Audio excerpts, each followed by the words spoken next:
Chapter 21, Public Records, Titles, and Closing.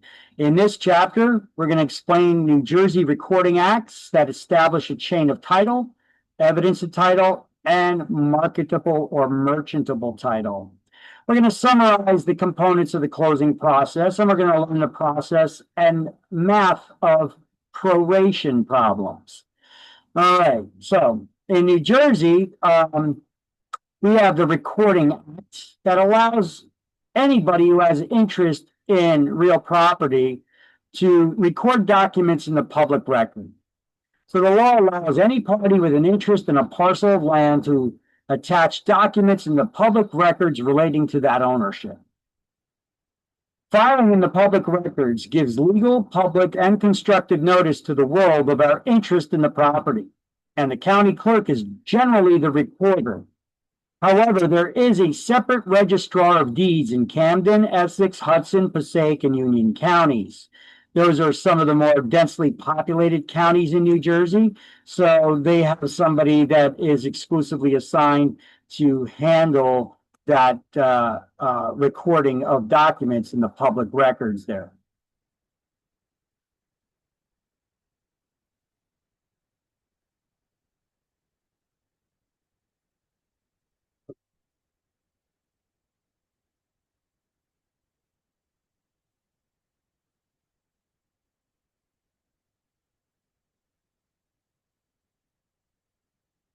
Let me know when you get the highlights. I got them. All right. So why is there a necessity for recording documents in the public record? Well, recording documents in the public record could establish a priority of interests that people have, establishing the order of lien repayment according to the dates that they're recorded in the public record in the event of foreclosure. Who gets paid back first? Whoever recorded their interest first. Or maybe in a situation where you have an unscrupulous seller and they gave a deed to two separate people for the same property.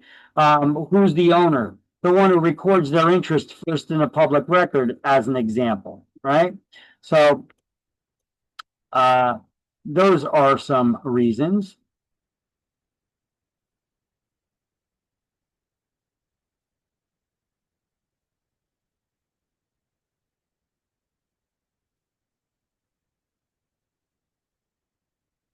All right, so property taxes, they always jump to the head of the line. So with property taxes, it doesn't matter the date of recording for them.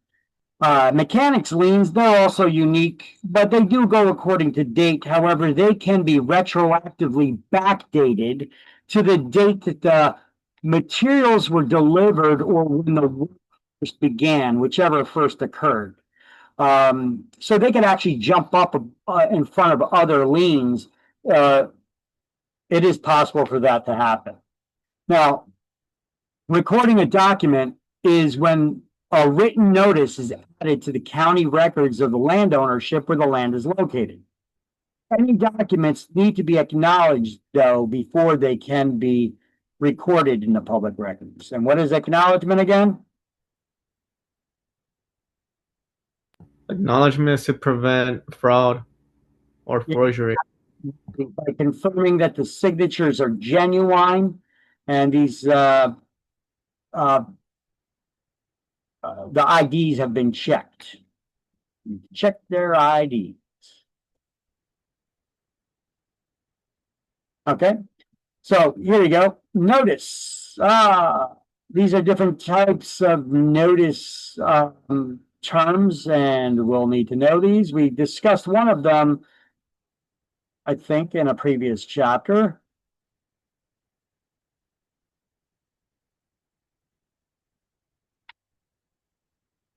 So, caveat emptor, it means let the buyer beware. Yeah, we just discussed that one in the last chapter, right? It means the buyer's responsible for doing their own due diligence on their property. If you want to find out if there's a problem with a property you're purchasing, well, it's up to you to do your research, to get it inspected. You can't rely on someone else solely on someone else and then say, well, they didn't tell me, they didn't disclose it to me. Well, caveat emptor, you're buying it, buy it, do your own due diligence when purchasing a property. You can't just only rely on the seller's word. That's kind of stupid. You gotta do your own due diligence, get your own inspections, right? So constructive notice means the information is publicly available because it is in the public records. It's been recorded in the public records. So courts assume interested parties did their research and they checked that information. Therefore, assuming they have knowledge of the information, even if they did not check the public records, courts will assume and hold you liable for knowing any information that's available in the public records. So let me read this definition again, see if I can tweak it at all. A constructive notice means the information is publicly available. Yeah, we could tweak it.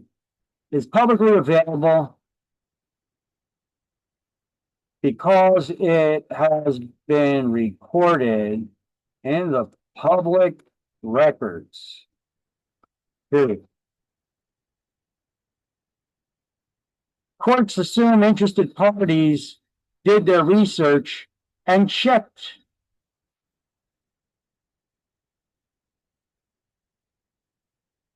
the public records.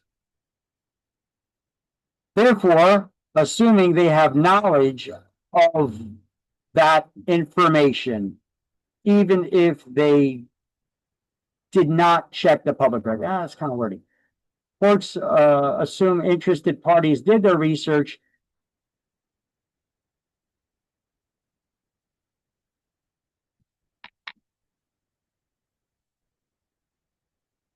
Therefore,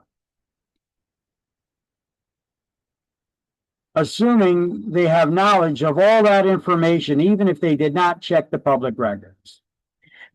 Now, actual notice is any information the person has firsthand direct knowledge about.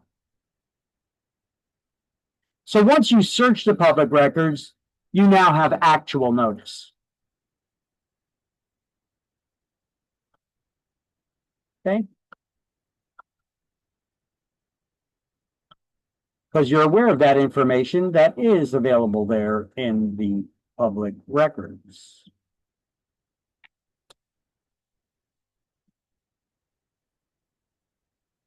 Now, long-term leases, if they're 2 years or more, they can be recorded. Those long-term interests, they can be recorded in the public records if they're 2 or more years in length.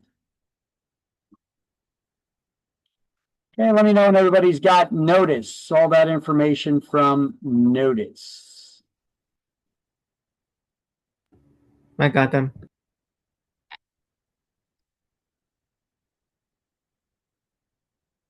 Actual notice is any information, here we'll do the highlight of it now for actual notice, that shows any information the person has direct knowledge about. And once you search the public records, you now have actual notice. You have direct knowledge of that information once you've searched the public records.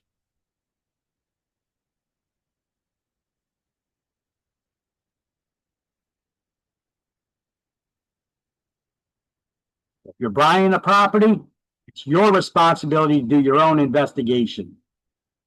New Jersey, it is the duty of the purchaser to investigate the title of the property being conveyed. The purchaser is held to constructive notice of any outstanding rights on the title that could be discovered through a diligent search, including possible rights of a person in physical possession of the property. Like a long-term lease, maybe. So real estate taxes and special assessments automatically are direct liens on a specific parcel of real estate, and they don't need to be recorded. Taxes don't need to be recorded.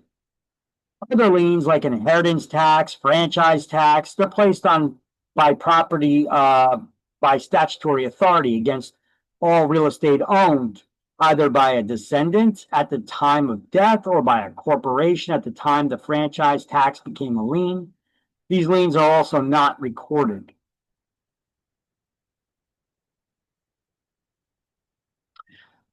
Chain of title. What is it? What is title? Ownership. It's just a word that means ownership. And chain of title means that if you could search the public records and link one owner to the next simply by searching the public records, then that creates a chain. There are many links in a chain. And if you could link one owner to the next by searching the public records, well, that is chain of title. Simple as that.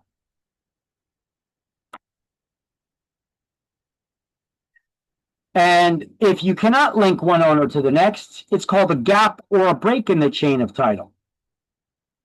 And this can be cured up with a quick claim deed or a suit, a court action called a suit to quiet title. You're trying to quiet the rumblings pertaining to the ownership that somebody may be making. So there we go. Chain of title shows the record of ownership of the property over a period of time. It links one owner to the next using the documents found recorded in the public records. And let me add that description there. Each owner is a link in the chain.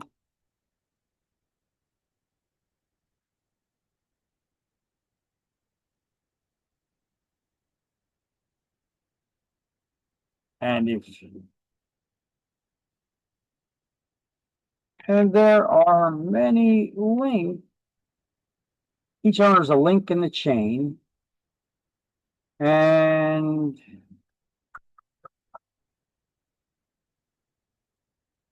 if you can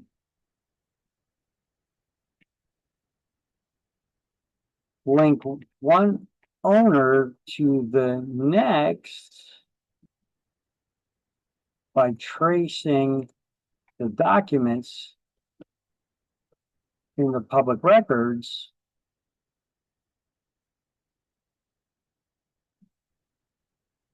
this is called chain of title. Period.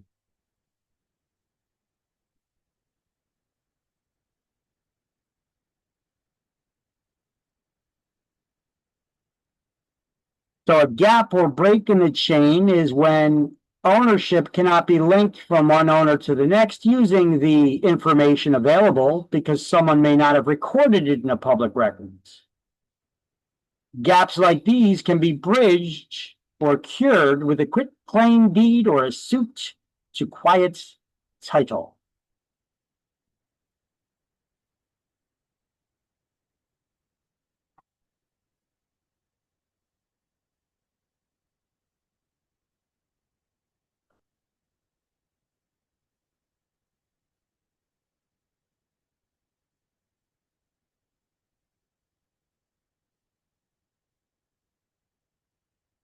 Okay.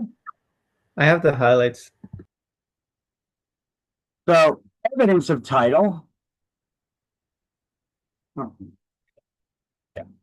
Evidence of title. There are four proofs of ownership. A deed is not evidence of title. What are the four evidences of title, the four proofs of ownership? Abstract of title with an attorney's opinion, title insurance policy, a Torrens certificate, even though we don't use them in New Jersey, it's still one of the four evidences of title, which we need to be aware of, and a certificate of title. A deed is not proof of title. I know they ran these two words into each other, is not, but a deed is not proof of title. It is not evidence of title.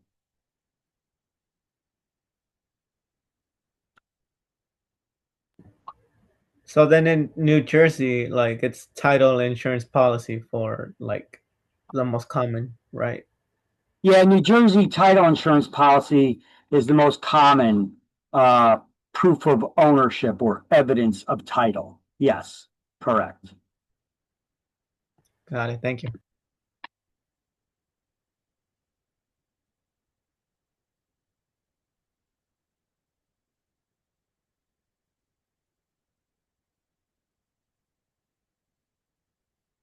And generally, buyer pay for the, not generally, all the times, buyer pay for the title insurance, correct? Correct. It's your insurance. It's going Yes, to because insure you. Yeah. on the chapter 16 to 22, they're the one question: who pay for the insurance? Yep. Who pays for the home inspection? Who pays? Yeah. Who pays Buyer. for the survey? You know, these are all forms of inspections, right? A title search. Who pays for the title search? You know, you get that Yep. when you buy title insurance. The insurance company will do a title search before they issue a insurance policy. Okay, but aren't these all forms of inspections, really? I mean, we're used to the home inspection that inspects the structure, but you know, we have a survey that inspects the land and the boundaries to ensure there's no encroachments, etc., right? Or easements that we were unaware of. We do the title search to make sure that there's nothing wrong with the ownership in the public records, right? That's recorded, that there's nothing in the public records that could mess with our ownership. These are all forms of inspections that we do. It's not just a home inspection. So a deed is not proof or evidence of title. The deed is a document used to transfer one's right, title, or interest in real property, but it's not proof of ownership or evidence of title. These are the four evidences of title, the four proofs of ownership. An abstract of title with the attorney's opinion.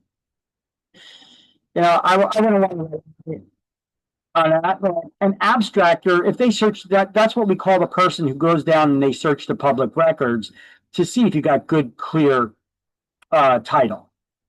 But if they make a mistake, well, they actually have, if they make a mistake, they have errors, their version of errors and omissions like we as real estate agents do. That errors and omissions insurance. But if the attorney is the one that's screwed up in reading the abstract, because they do an abstract, they go down, they search the public records for any documents that could be found relating to the ownership of this property, any liens on the property, any transfers of ownership, etc. And then they put all those documents in order, in chronological order, according to the date they were recorded in the public record.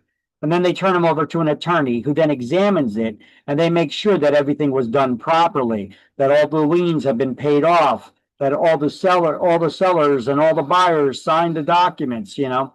And if there's ever a break in the chain of title, or one of the registered owners did not actually sign the paperwork, well, they need to clear that up. They need to investigate that. Otherwise, that creates a cloud on the title that somebody that was the owner, did not sign their ownership away. So what happened there? Did they die and leave it to somebody? Is that why? And was the one person who signed, were they the one that got that ownership? Did they inherit it because it was their spouse? Was it left to them? Were they the child? Was a deed, a court order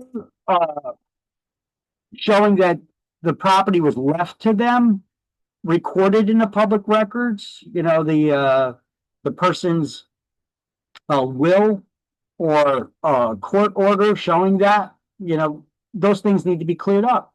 And if an attorney screws up, well, you need to sue them to seek satisfaction. If somebody steps up, knocking on the door saying, I'm the rightful owner,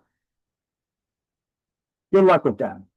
And certificate of title, this is just maybe an attorney went and searched the public records, and then they said, you got good, clear title. Would you want to rely on that as proof of ownership, a verbal representation of that? No. Well, who would?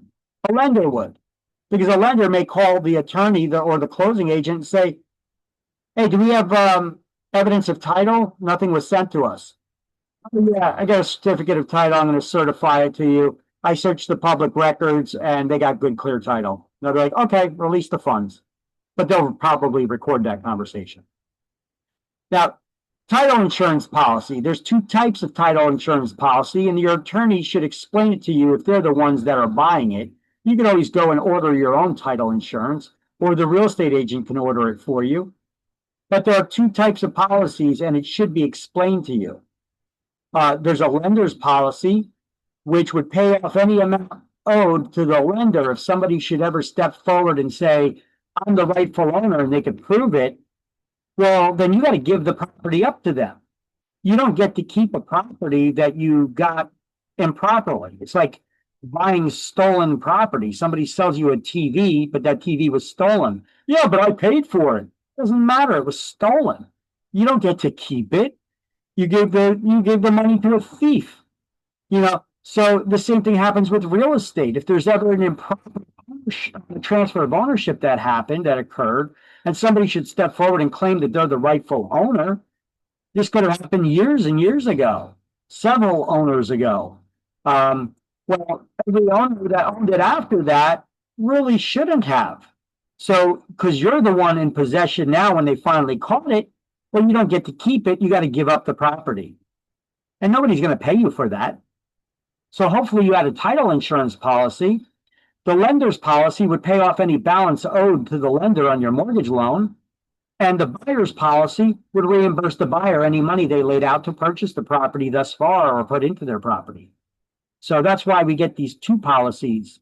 Then whoever is ordering the title insurance, the attorney or the real estate agent should explain that to the buyer. And often I see a lot of attorneys, they don't even explain it. They just order both types of title insurance. They better be ordering it if they're getting paid it. And then torrent certificate, which are not used in New Jersey.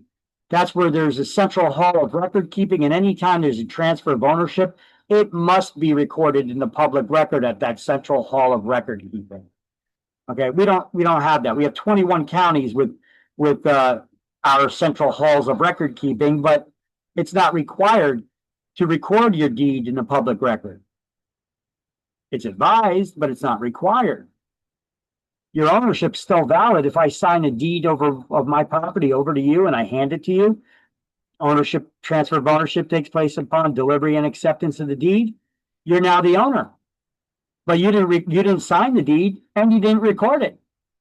Well, you're still the rightful owner because it takes place upon delivery and acceptance of the deed. Now, that's why it's advised that you record your ownership. Because if I later on sign another deed, because I don't have too many scruples, I sign another deed with someone else, naming them the owner. Who's the owner? The race is on. Whoever can record their interest in the public records first, well, they'll be the owner. The other one has to find that unscrupulous individual. In this example, that would have been me. They would have to have, they got to find me to try to get their money back. Right? I did commit fraud if I did that.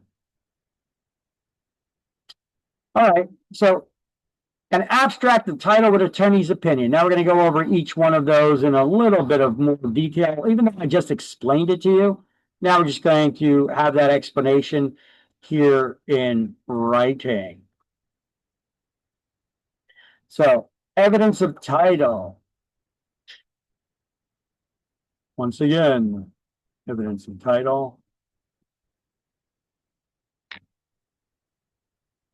So the abstract of title with attorney's opinion. Somebody called an abstractor goes down and they search the public record and they make a list. An abstractor searches the public records and makes a list of all documents pertaining to the ownership that could be located in the public records according to date.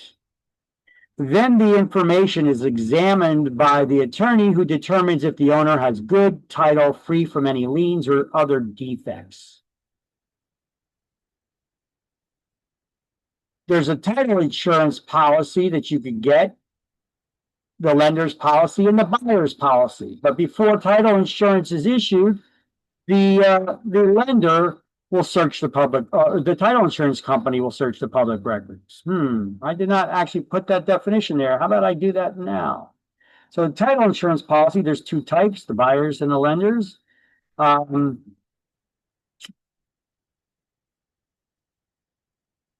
Title insurance.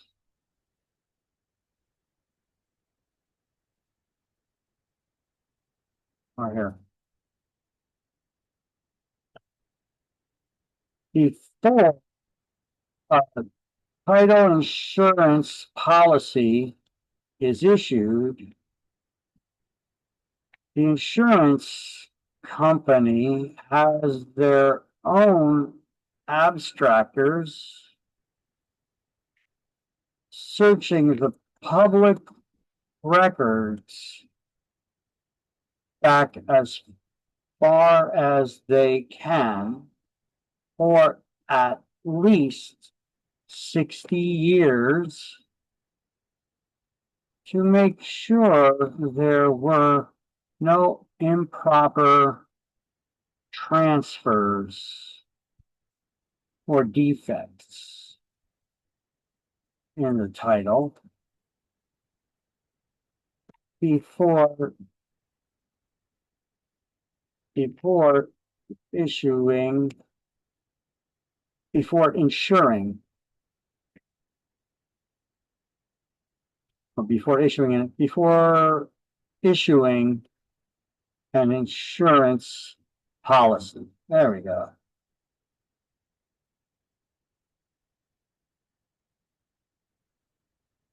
That's a good description.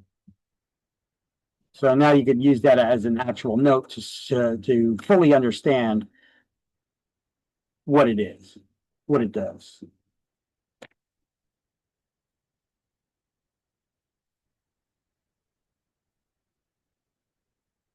And buyers cannot shop for better prices on title insurance, by the way. The cost of title insurance is established by the state, and it's regulated by the state, and it's based on the value of the property that's being purchased. Now, you may get a different price from different title insurance companies for title insurance, but that could be because they're charging you because they may be coming to you to sign the paperwork, and they'll charge you like delivery fees or document convenience fees or some kind of nonsense like that. And hopefully they're not overcharging you for it. But otherwise, the title insurance cost is regulated by the state. And so you can't shop for a better price on title insurance from one company to the next. Okay.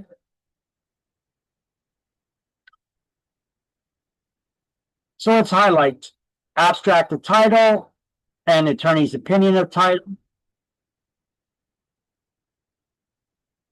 You got people bouncing in and out, huh? Internet connections unstable.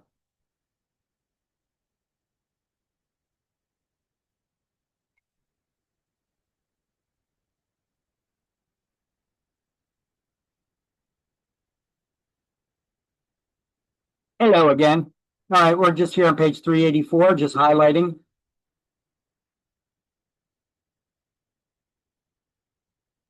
I'm good. Yeah, done.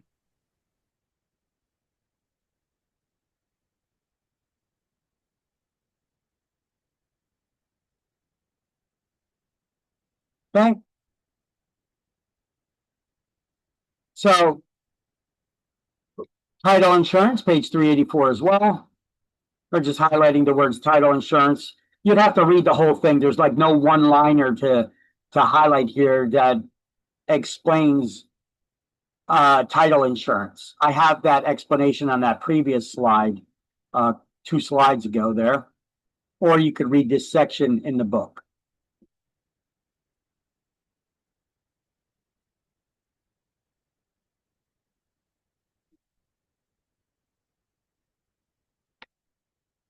So, I mean, they show you here that upon completion of the title examination, the title company usually issues a report or title or a commitment to issue a title policy. This describes the policy that's being issued. An owner's policy usually excludes coverage against the following exceptions: unrecorded documents, unrecorded defects of which the policyholder has knowledge, rights of the parties in possession, and the facts of discoverable by survey. The title insurance company agrees to defend the title at its own expense and to reimburse the policyholder up to the amount of the policy coverage for damages sustained by reason of any defect not expected. And so that coverage amount is based on what you bought. You know, title insurance is based on the value of the home. You can't shop around for a better price somewhere else. All right. So let's continue this. Title company issues various forms of title insurance policies. You got that owner's policy and the lender's policy. Now, let's see, what is this? Mortgage title insurance policy and the leasehold title insurance policy. As the names indicate, each of these policies issue to insure specific interests. A mortgage title insurance policy ensures a lender that it has a valid first lien against the property.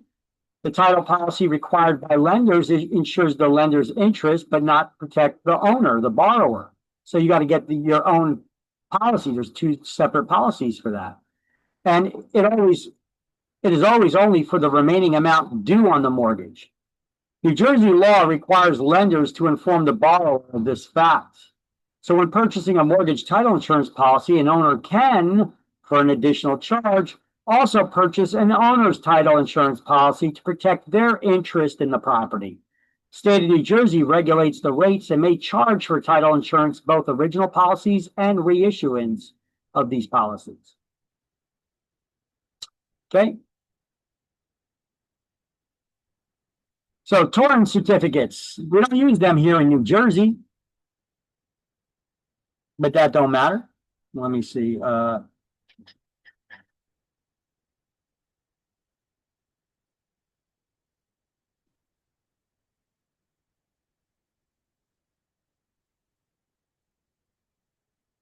As an explanation of an abstract title. Yes, I do. Okay. Title insurance policy, title insurance.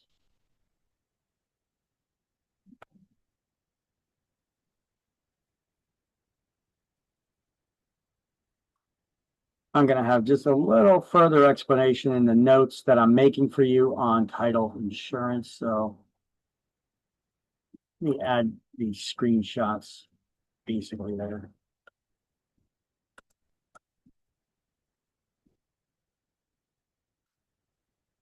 Sorry, give me one second, one more second here.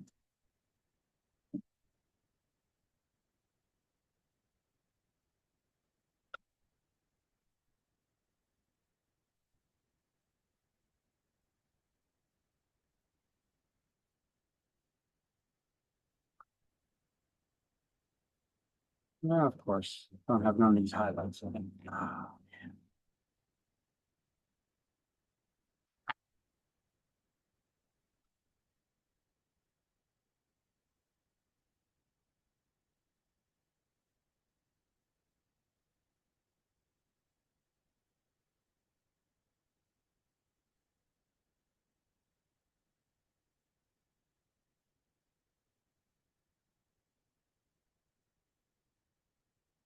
All right, so the Torrens certificate, is that what we're up to here? Yes, Torrens certificate. We don't use them in New Jersey, and anytime property is sold, the attorney prepares a certificate of title.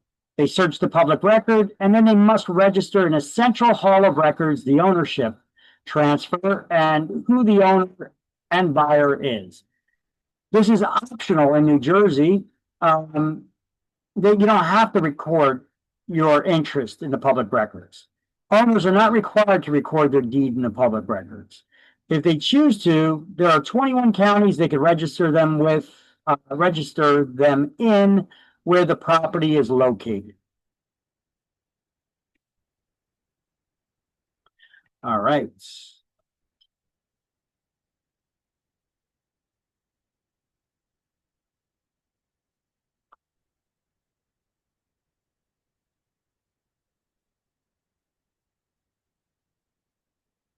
Okay, so touring certificate.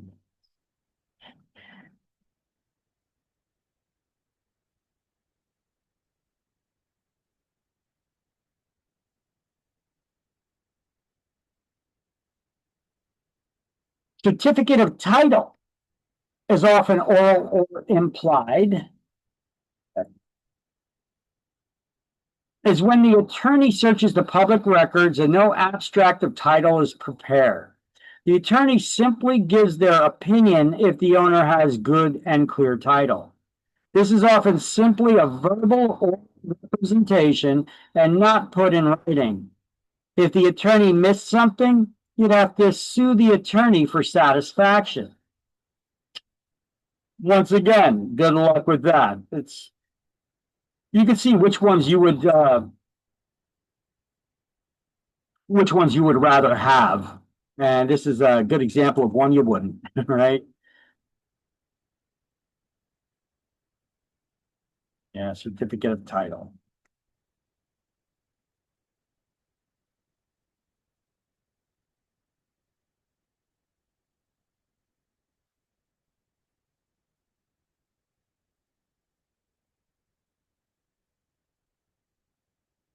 That's some explanation here, huh?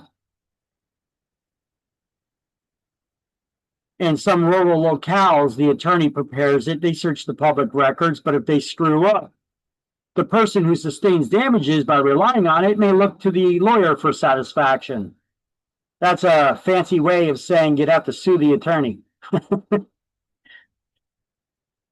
All right, now, it's not the first time we've seen this slide, but here we go again. What is title? There is no document in real estate called title. Title is simply a word that means ownership.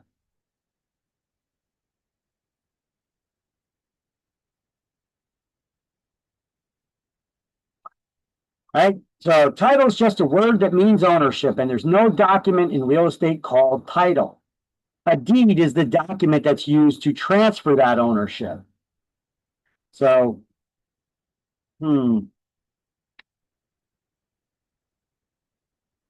deed is a document used to transfer one's right, title, or interest in real property, but is not proof of ownership. It doesn't prove that you had those rights to transfer it to begin with. So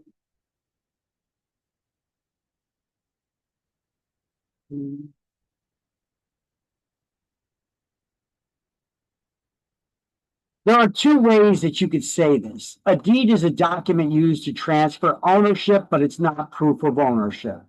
Or you could say a deed is an instrument used to convey title, but is not evidence of title. That second way of saying it is probably the type of wording that they're going to use on exams. It sounds more educated, right?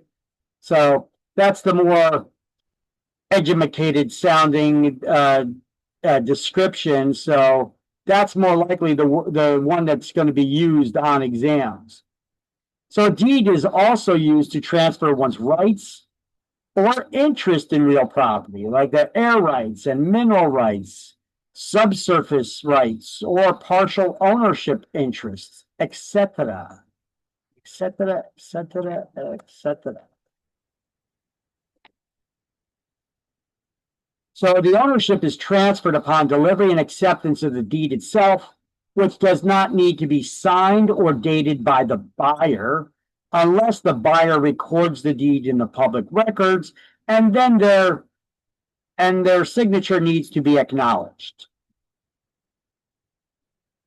And what does an acknowledgement do again? Verify signature and prevents fraud and forgery. Correct. Because it verifies the people are who they say they are that are signing these documents.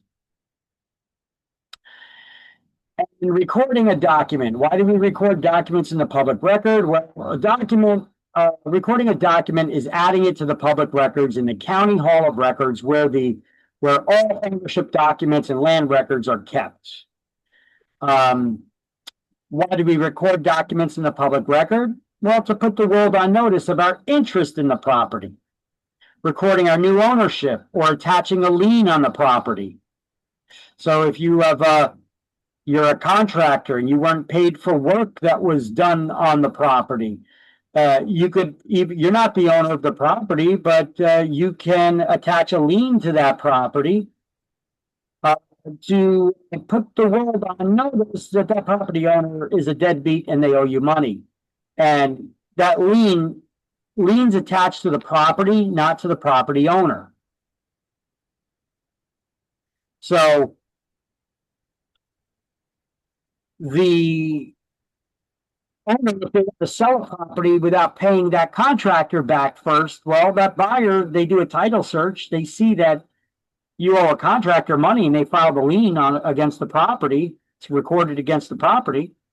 That new property buyer, if they were to buy that property, can they buy a property with a lien on it?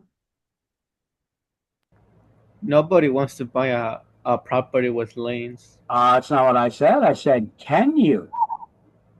You can, but Why would you want to? I know. So, yeah, but the question is, can you? So sure you can, but if they did buy the property with a lien on it, does that make them responsible for paying the lien? Yes. Yes yeah, and no. Technically not. Technically, the new owner is not responsible for paying the lien that's on the property that they just bought. But the property is responsible for the lien. Because the lien's attached to the property, not to the property owner. And a lien holder can force repayment of that lien by foreclosing on the property and then taking their payment from the proceeds of that sale.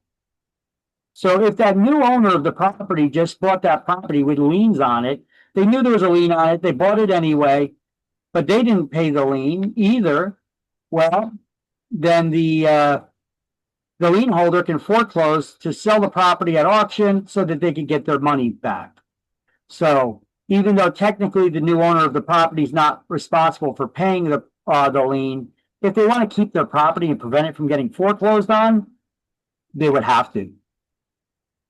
So don't buy a property that has liens on it, other than those you're willing to accept and pay.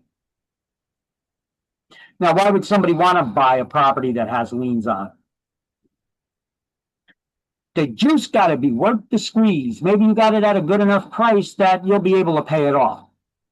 Or maybe you know that something valuable, something makes that property valuable enough that it's going to more than make up for it. So you're willing to take on that lien or encumbrance along, with the purchase of that property. Maybe you know something the owner doesn't. There's oil on that property or something, it's makes it worth a lot more. Or they're going to be doing some kind of construction project in the area, so you got some kind of insider information maybe that that there's going to be more value to that property. But then again, that's taking a gamble too, because that's called anticipation. And you can't be sure about what's going to get done there. It's not like you're Nancy Pelosi that got insider information about stocks that you could make your billions on, right? Yeah, I love throwing my little jabs here and there, but hey, it's true. All right, so there are 4 evidences of title, once again, 4 proofs of ownership. They're going to use the term evidences of title most likely on your exam. So familiarize yourself with that terminology. They're not going to look. Instrument is another word for document. Convey is another word for transfer. Evidence is another word for proof. Title is another word for ownership. Okay, they just sound fancier, but that's the terminology that they're going to be using on exams. It's probably not the regular terminology that you use in your vocabulary, because we like to keep things simple. Most people don't refer to a document as an instrument or transferring ownership as conveying it, but this is the types of wording that we're going to use. Most people say proof instead of evidence, and most people say ownership instead of title. So it's not the kind of vocabulary we're used to. Now, it's not rocket science in learning this and understanding that, hey, instrument is another word for document, convey, transfer, evidence, proof, and title ownership. But we're going to need to memorize that. We're going to need to know that. Okay. So once again, those four evidences of title: abstract with attorney's opinion, certificate of title, title insurance policy, and there's two types, and the Torrens certificate, even though we don't use them here in New Jersey. You could get a question on that on exams. Which one of these four evidences of title are not used in New Jersey? Torrens certificate. Okay.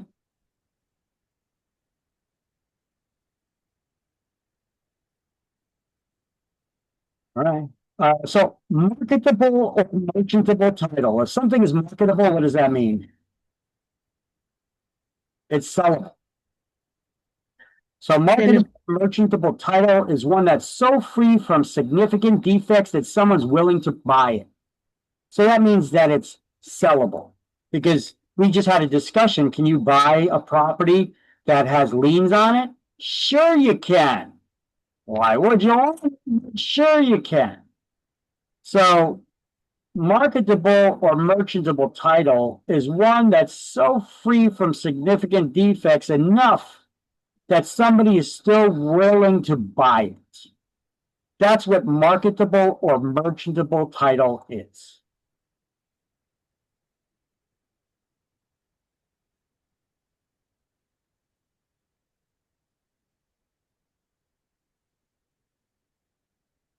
So marketable means sellable. It's free from significant defects like encumbrances or deed restrictions or liens that the seller has disclosed and the buyer is willing to accept.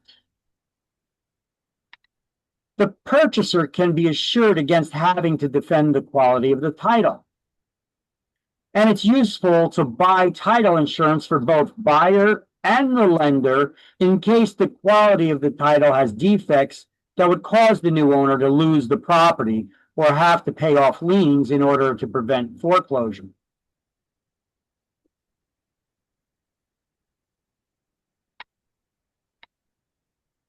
So that term, marketable or merchantable title, another term you should know, but it's one we probably should already know from our everyday lives. Something's marketable, right? You got the highlights? Page 384 Yes. there? All right. Yes, I do. So in closing the transaction, the loan funds are dispersed in exchange for the deed.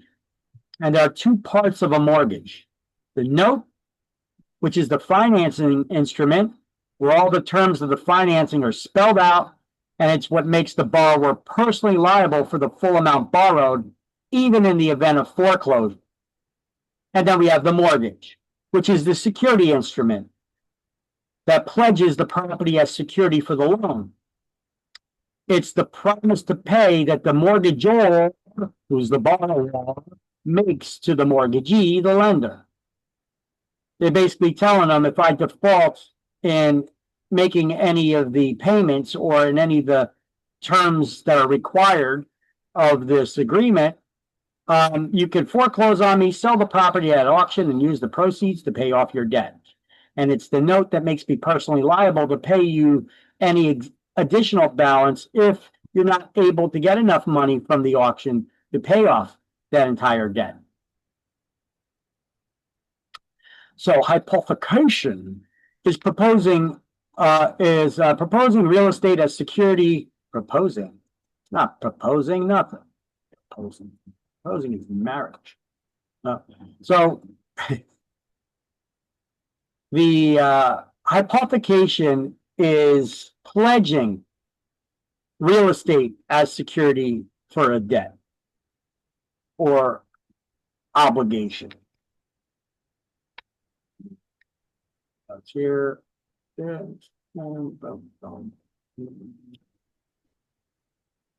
Copy my notes over. Give me a sec. Give me a sec. Hypothecation, let me change that wording around to it's pledging. pledging real estate as security for the debt or obligation without giving up that security, aka the real estate. A mortgage is an example of hypothecation. You're not giving up that property.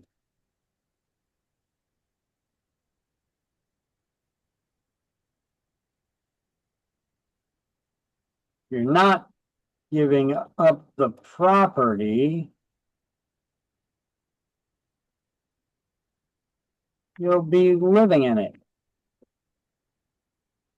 The lender would have to come and get it if you violate the terms you agree to.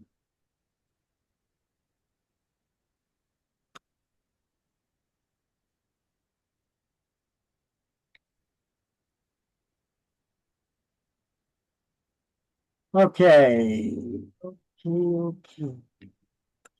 So what I put in the notes, I'm not going to put it on the slide here, but for hypothecation, I just updated it to read as pledging real estate as security for the debt or obligation without giving up that security, the real estate.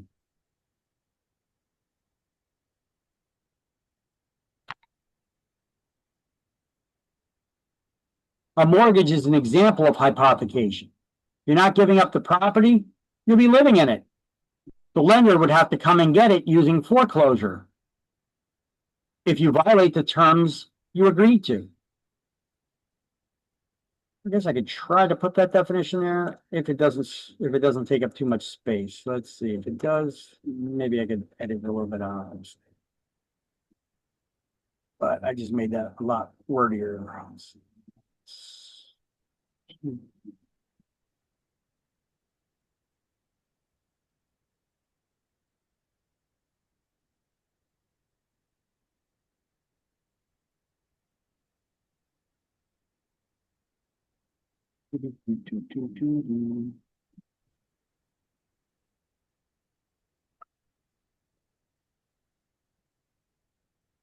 Right?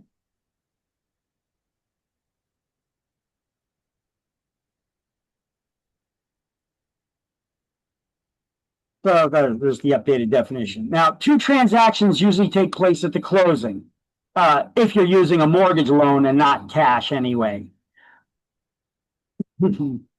The closing of the sale, where a seller delivers the deed in exchange for the purchase price.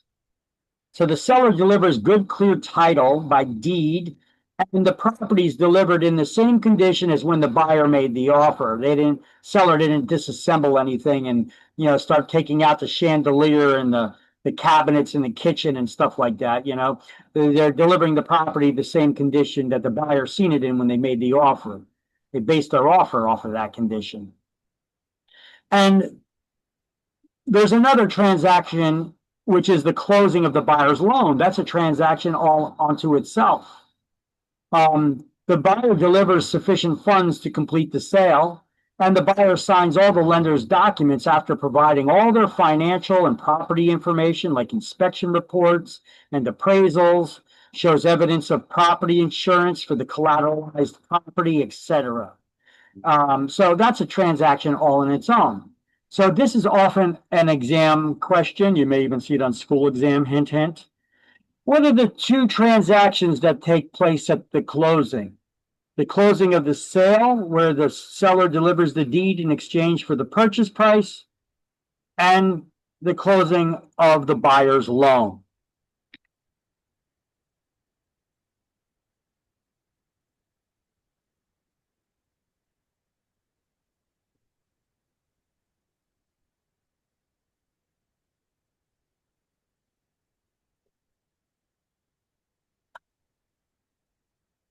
Okay. So let's highlight that. They didn't write it so clean and straightforward in the book. In the book, here's the question. In many sales transactions, two closings actually take place at this time. The closing of the buyer's loan and the closing of the sale, where the deed is delivered in exchange for the purchase price.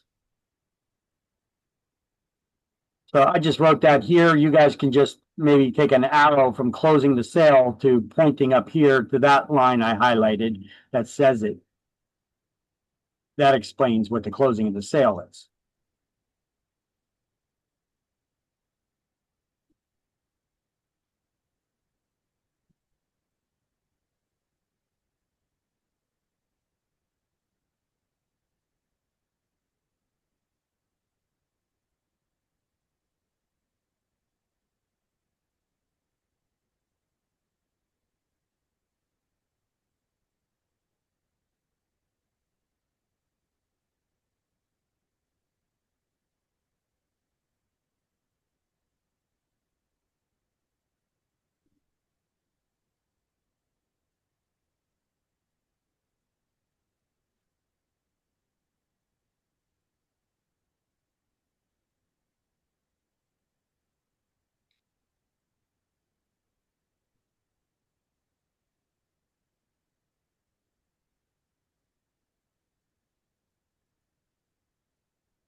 Yeah, got it. Okay.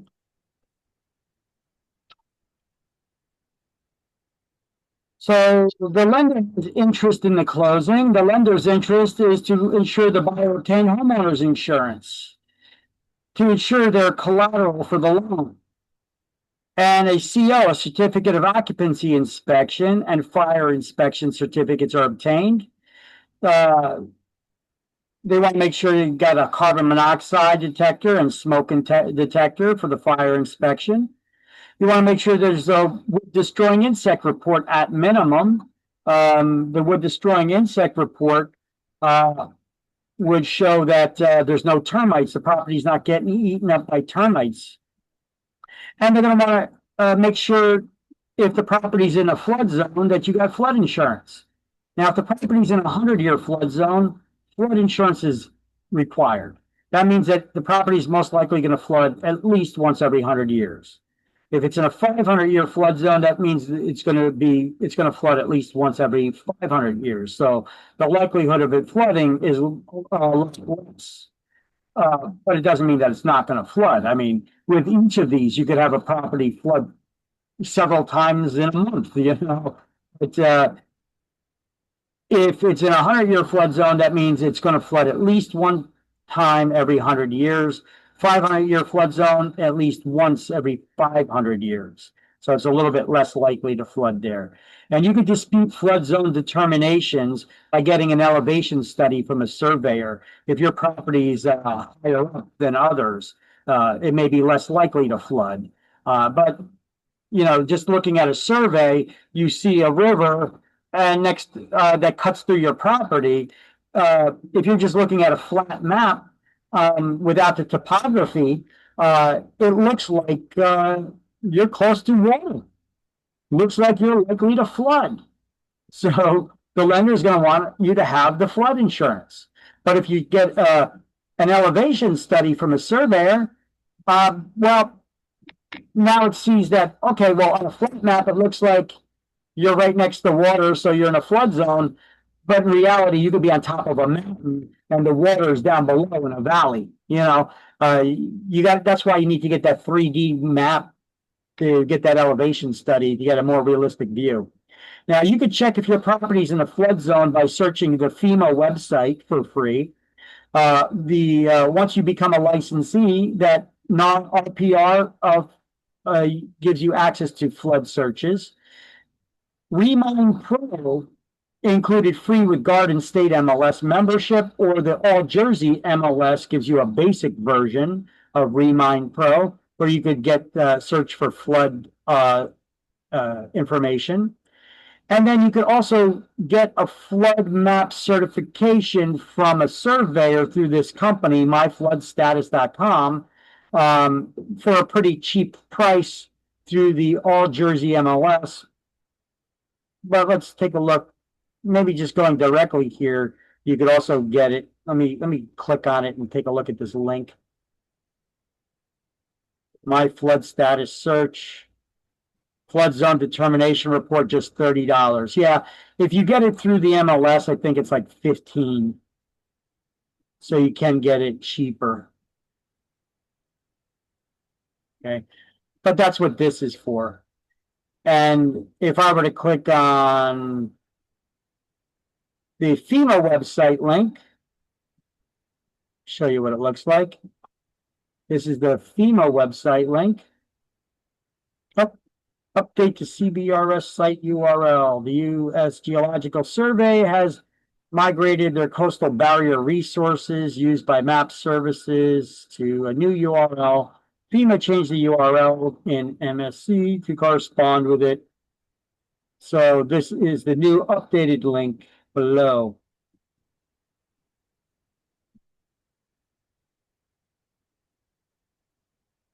So does that mean that we can't search through this? I don't know. Let's take a look. Plug in that new link that they got. Oh, that looks like crap. What is that? That's their link. Child resources, maps. Oh, I think that's more for the programmers. When you're using, okay, when you're using this other software that they use, okay, has the different layers and such. All right, so you can still do the search through here, though. I think that's just a technical update. Let's take a look. Anybody know of a property that's in or near the flood zone? Got an address? Doesn't need to be yours. It could be a neighbor's. I don't know. Just give me an address, somebody.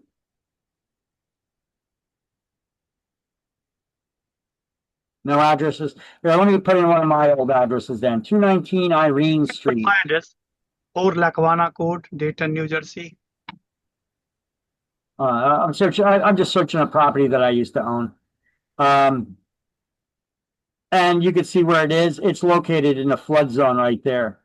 I know it's in a flood zone because after not Sandy, but the other one, it was like the water level, the water surged over here. See, this is not, all this is like marshland coming in from the Arthur Kill. You can see the little tributaries and such.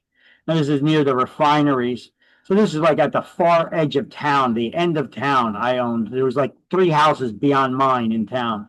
When that storm surge came in, the water came in through this whole area and it flooded the area. So if I were to zoom in, you could see the layover here of the data and the information. The property that used to be mine right here, that's more than half of it's in the flood zone, even though this is showing it's a little bit less likely over here because it's a little bit higher. But all the way over here, when we had that big storm, there's a stop sign right here. The top of the stop sign was just barely peeking out from the water. That's how high the water level came when we had that storm surge. It wasn't Sandy, it was the other one, the other storm. Wow. So you can see you got the key here for the map explaining what this stuff is. Yeah.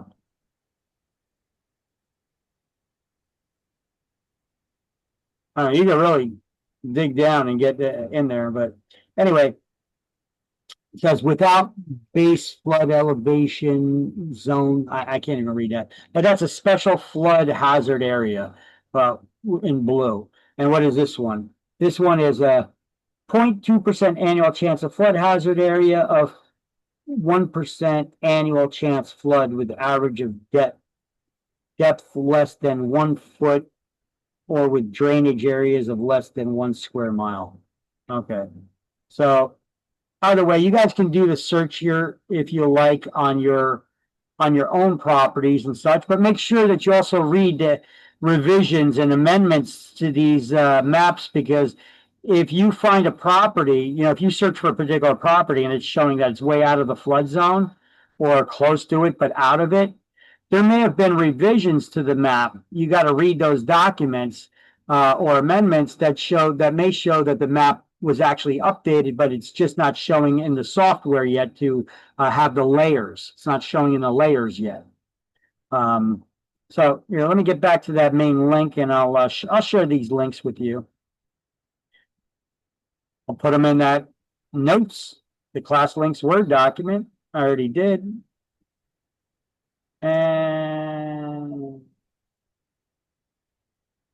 here, I'll share it in the chat window, all those links. That first one was the FEMA link. Okay.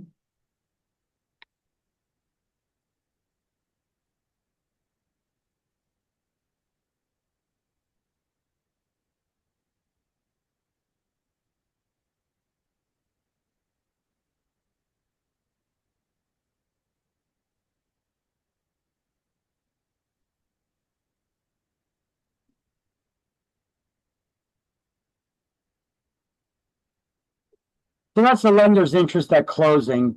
They're going to need to make sure that you have all of these things to protect their collateral. All right, so RESPA is the Real Estate Settlement Procedures Act, formerly administered by HUD, now administered by the CFPB. It was created to ensure the buyer and seller in residential real estate transactions have knowledge of all settlement costs. We went over that in one of the mortgage chapters, RESPA. What does that stand for? Real Estate Settlement Procedures Act. Now, what is the purpose of the RESPA settlement statement? Used formerly called the HUD 1, but now called the CD.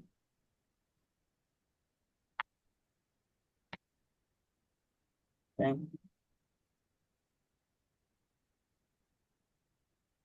It's in place to ensure the buyer and seller have knowledge of all the settlement costs.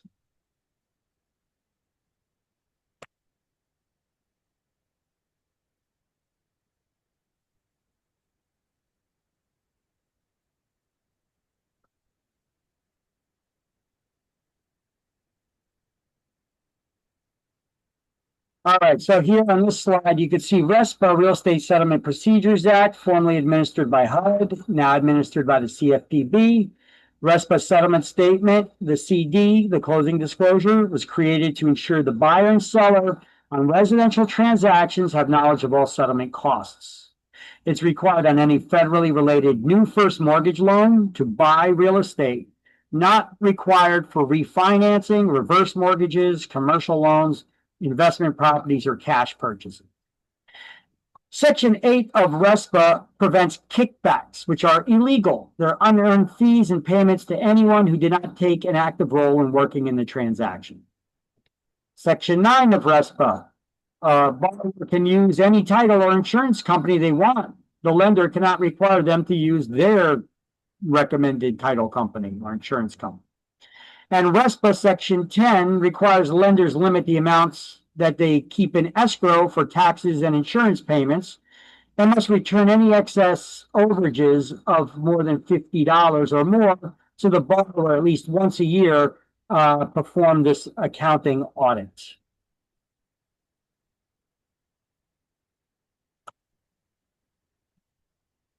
So here you go. Do those highlights.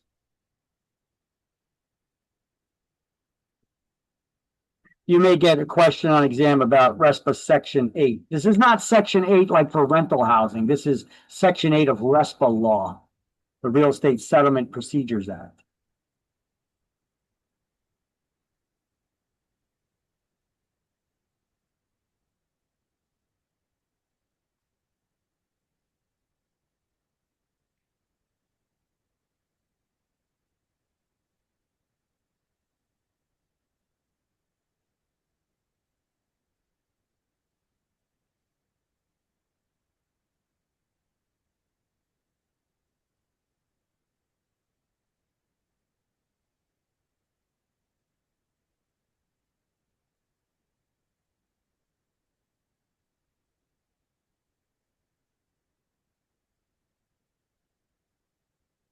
Oh.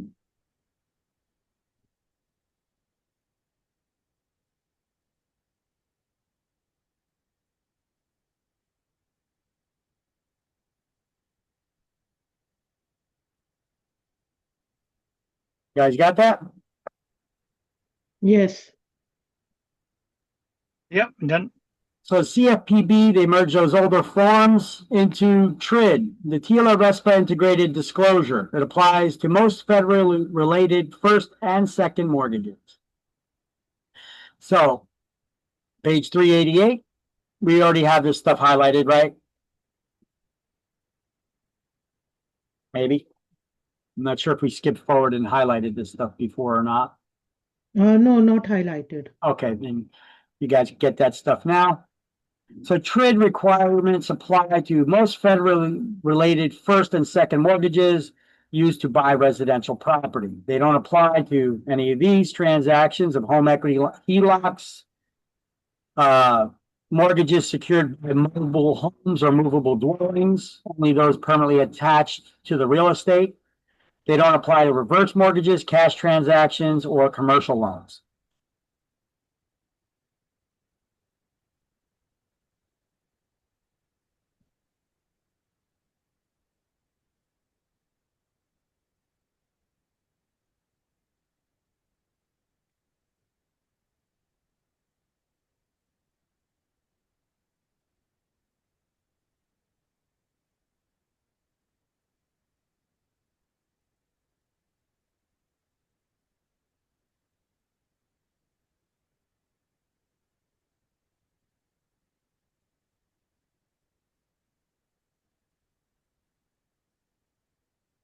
Yeah, got it. Okay. Here's a sample of the CD, the closing disclosure. Geez, why is that title so big?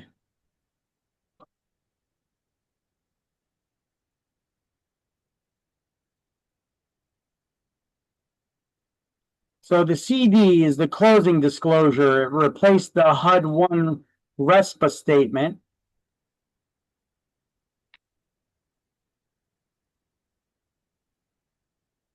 And here's the most important part that we need to concern ourselves about, the commissions.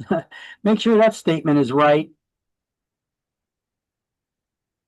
When we get a copy of this, you look at those commissions, make sure that those lines there in section H, line number 5 and 6, you know, the commissions to the real estate brokerage firms are correct.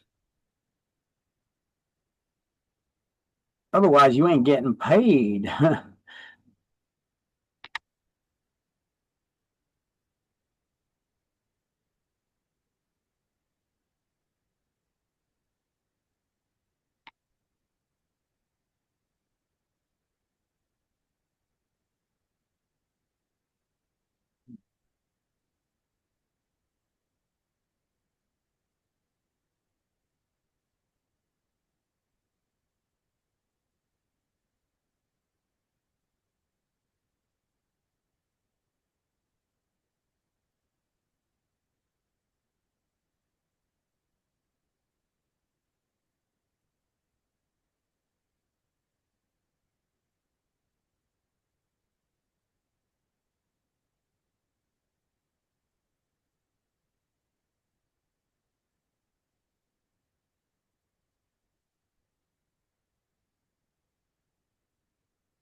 Sorry, just trying to adjust these notes. I screwed them up.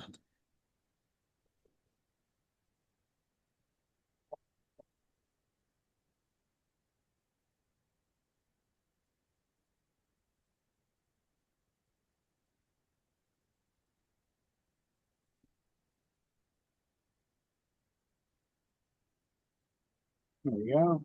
Good, all right.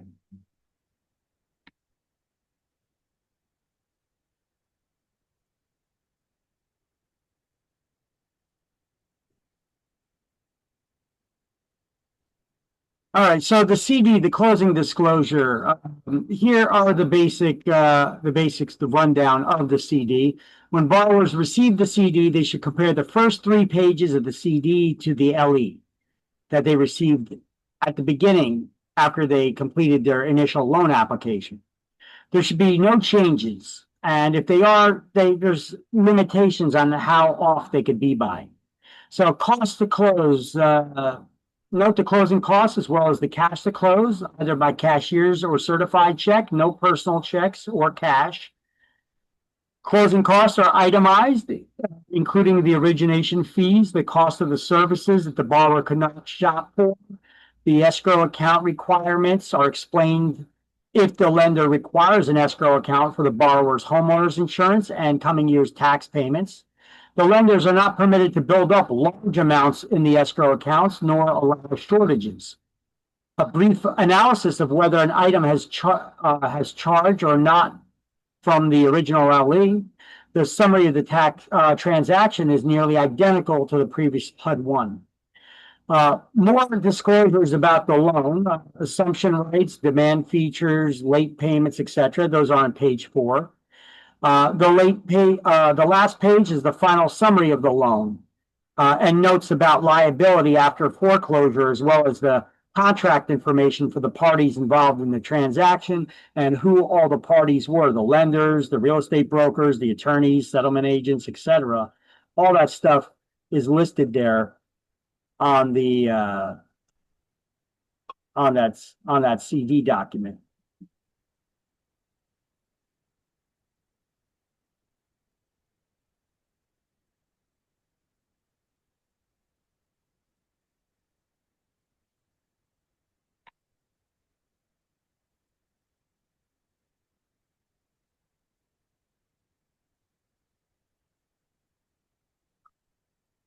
So in the next few slides, we're going to talk about a second search of the public records, which actually takes place at the moment of closing to ensure that no new encumbrances pop up. The seller is going to execute and sign an affidavit of title. We're going to learn about what that is.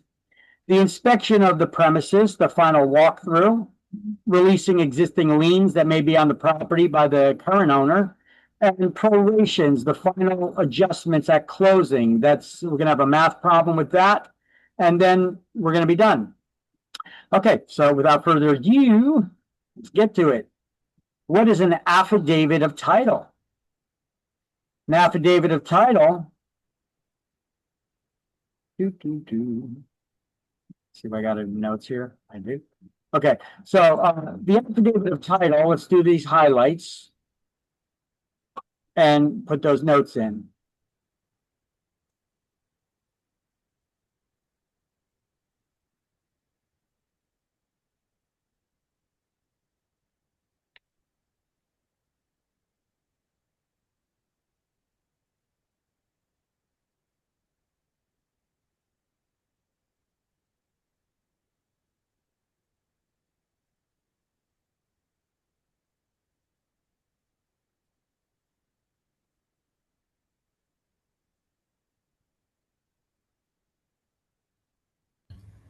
Got it. Yes, got it. Okay, so now the affidavit of title is the title insurance company has the seller sign it at the moment of closing. This verifies they have not encumbered the property since the title search was last done, which could have been done weeks ago. They're swearing that since the time they did the title search and now that the closing, between that gap of time, they're swearing that no judgments, no unpaid contractors for repairs or improvements, they didn't file for bankruptcy or divorce, and the seller's in possession of the premises. So this is the promise that these are the promises that the seller is making by signing an affidavit of title. Because remember, it's a sworn statement, the affidavit of title.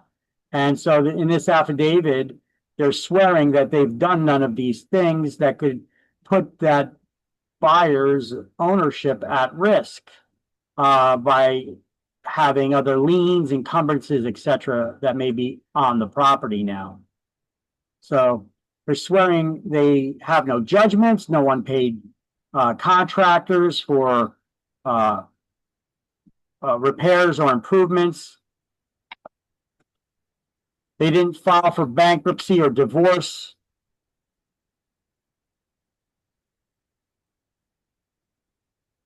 And the seller is in possession of the premises. By doing so, the title company obtains the right to sue the seller if they lied and any of it ends up being untrue.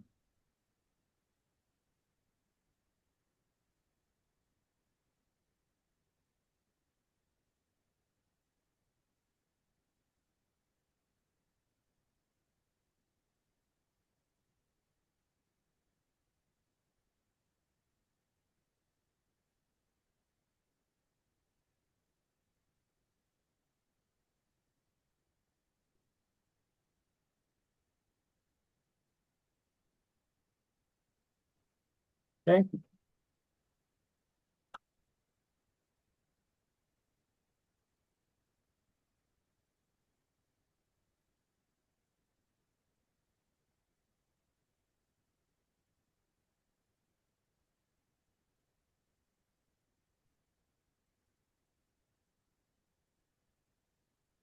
So the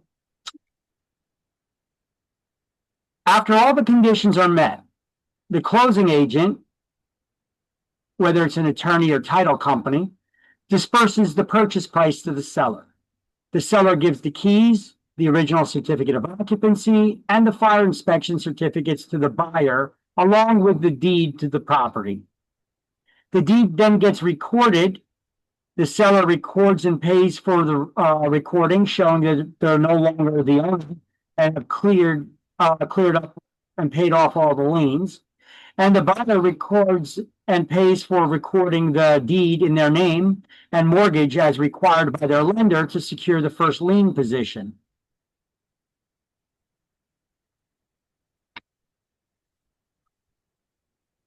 That's title.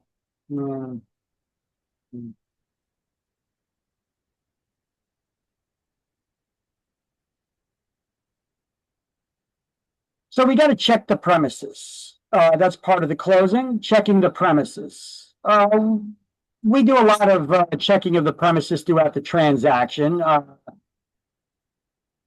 Let's see if I got this in notes. No, I don't. So I'll have to copy these over. So we do the final walkthrough. But look, the property was checked many times. You know, from the time the listing agent got the listing, they did a walkthrough when they got the listing. They had the buyers looked at the property when they were searching for a home. They got the home inspection, that's checking the premises again. They got an appraisal, that's another example of checking the premises. So we walk through the property a lot of times, but the buyer should also make a last minute inspection, you know, well, after they get an appraisal, after they do the home inspection, anything that turned up that needed to get fixed or repaired, we should do a follow-up inspection to make sure that it was done properly. A lot of agents forget to do this part, do not. You don't want to wait till the last minute and do a final inspection to see that the seller didn't do any work that they were supposed to. That could create problems. And then we do the final walkthrough, the last minute before, on your way to closing, to make sure that they got all their stuff out, left the property in broom clean condition. That just means they didn't leave any piles of garbage or furniture behind. Okay, then they got to release those existing liens. So the seller has to have in the, you know, it's the seller's responsibility to make sure that they paid off everything, that those liens have been released, that the seller signed a satisfaction of lien and put it in the public records, right? The we got to get a payoff statement so that we could do the closing. And we do that by, let me see. So when the buyer is assuming the seller's existing mortgage, okay, well, we're not assuming anything. In some areas, it is customary for the buyer to obtain a mortgage reduction certificate, sometimes inaccurately referred to as an estoppel certificate from the lender, stating the exact balance due and the last interest payment made. So the buyer can get that reduction certificate. It's basically a payoff statement showing how much was left, or if it was completely paid off yet or not, and when that last payment was made and for how much. It's good to have that evidence on hand. Okay, so closing an escrow is basically a closing where everybody's not sitting across the table from each other. These are becoming more common, where maybe the seller comes and signs all their paperwork in advance on a different day or earlier in the day. And then the buyer comes later on or a different day to sign whatever documents they need, bring their payments, all that stuff. So it's a closing. A closing in escrow is done by a neutral third party who performs the closing. They authorize to act as an escrow agent.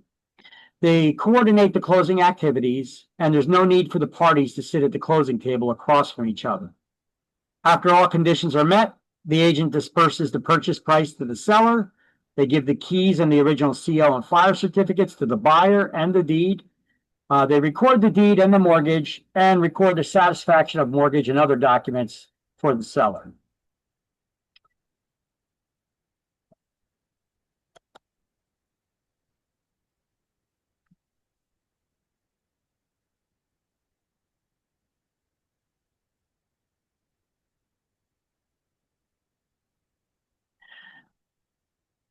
Preparing the closing statements and the expenses, who's responsible for what payments of what? Somebody brought that up before. We're saying who's responsible for this, who's responsible for that. Well, I guess it's good to know. So the broker's commission is usually paid by the seller, but not always. As of 2024, after the Nutter lawsuit, the buyer may be responsible for paying their own agent's commission. That is possible. Attorney's fees, each side pays their own. Recording expenses, each side pays their own.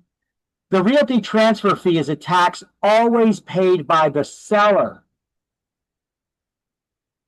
And then there's a mansion tax. The buyer pays a 1% of the sales price if the value is $1 million or more. But take a note, New Jersey Governor Murphy is proposing to raise it to 3%. Okay, well, that has already been done. And he raised it up to 3.5%, actually. So Governor Murphy made changes on next slide. So the mansion tax used to be paid for. Actually, maybe we could squeeze it on this slide. I don't know. We'll see. Mansion tax. Buyer will pay 1% of sales price. It's $1 million or more. Note, New Jersey Governor Murphy recently changed this.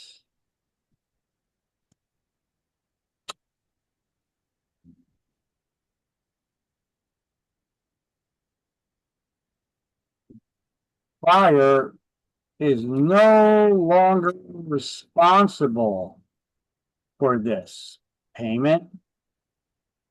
It was shifted to the seller. Did I tell you about that already? Or did we just discuss that Governor Murphy was going to be making that change? Yeah, we just discussed it.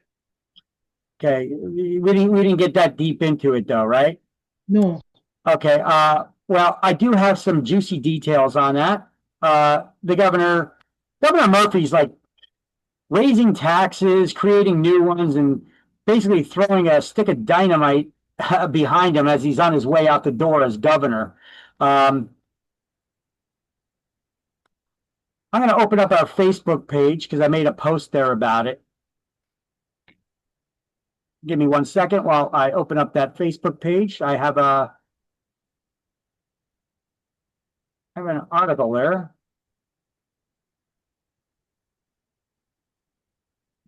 Let's see.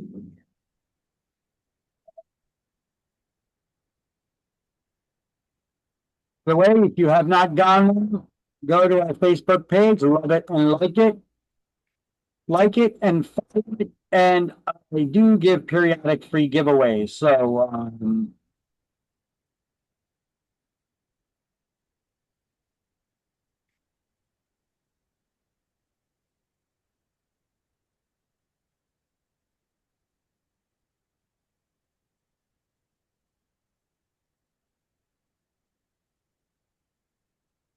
there you go. And here is our Facebook page. Here's that tax increase. There we go. New Jersey's 2025 mansion tax changes in case you missed the news. New Jersey's new mansion tax law now shifts the cost to the sellers. New Jersey's mansion tax changed the proposed change. New Jersey's mansion tax change. The proposed change is official as of Monday, June 30th, 2025. New Jersey implemented a new tiered mansion tax, which shifts the cost from the buyers to the sellers. So what do we need to know? What changed? Starting July 10th, 2025, sellers are now responsible for an additional 1% tax on any residential and most commercial properties that sell for over $1 million. This is a major shift from the previous law, where the buyers were the ones paying the 1% mansion or luxury tax. But it applied to raw land too. Which is kind of ridiculous because that's not a mansion or luxury tax, right? So what if you're already under contract? But by the way, what does this tax pay for? Where does this money go? They created a 1% mansion tax, a luxury tax for what? How is it going to serve the people? Remember, you're not supposed to tax anybody unless they're getting some kind of benefit. What is tax? What is a tax? It's so that the government can pay for or fund doing something for the people. So are these people that they're charging this 1% mansion tax or luxury tax to, is that a benefit? What's the benefit that they're getting out of it? They're not. It just goes to the general fund and then they piss away that money however they want. So what if you're already under contract? Well, if you're already under contract before July 10th, and your sale closes before November 15th, the seller is still able to pay the tax up front, but they can apply for a rebate afterwards. It's a tiered tax, and here's the info direct from the New Jersey Realtors about how the new tax will be paid entirely by the seller in amounts of excess of $1 million plus. The existing 1% mansion tax remains, but the responsibility shifts from the buyer to the seller to pay it, amending the 2004 law. The $2 million plus range, there's a 2% tax on the seller. $2.5 million range is a 2.5% tax on the seller. $3 million plus range is a 3% tax on the seller. And at $3.5 million and above, there's a 3.5% tax that the seller has to pay. It sounds pretty punitive. What are they getting out of that? This is taxation without representation. I don't know why people are not suing the state for this tax. Opponents like Anthony Pizzitulli, whatever, and New Jersey Realtor CEO Douglas Thompson warned that it may slow down the real estate market, especially affecting middle-class homes and commercial investments. Because let's face it, $1 million is not exactly the most expensive homes in New Jersey these days. We're a pretty damn expensive state. So what's the exact tax breakdown? If you want to see the full list of price brackets, estimated cost, etc., you could use this Realty transfer fee calculator that the Realtors website has.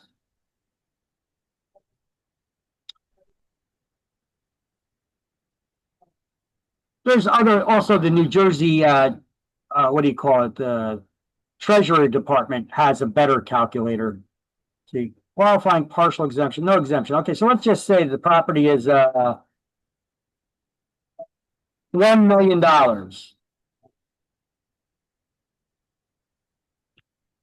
Right? That's right, right? 1 million. Yep, that's 1 million. So the sale price is $1 million. The realty transfer fee you'll pay for selling your home, $9,575. Here, let's make it $1,001. Let's see if that makes a difference. Oh yeah, $1,001 throws it over that $1 million there. I think their calculator's wrong. You should calculate it with 1 million and over. So the sales price you entered is $1,001. So the realty transfer fees, $9,575.01. Plus, you get that 1% tax, so an additional $10,000. So the total transfer fee is $19,575.02. So this sounds like a punitive tax just for being successful, being able to own a property. It's $1 million or more. So if you sell that property, you're getting an additional $10,000 tax that most other people don't get.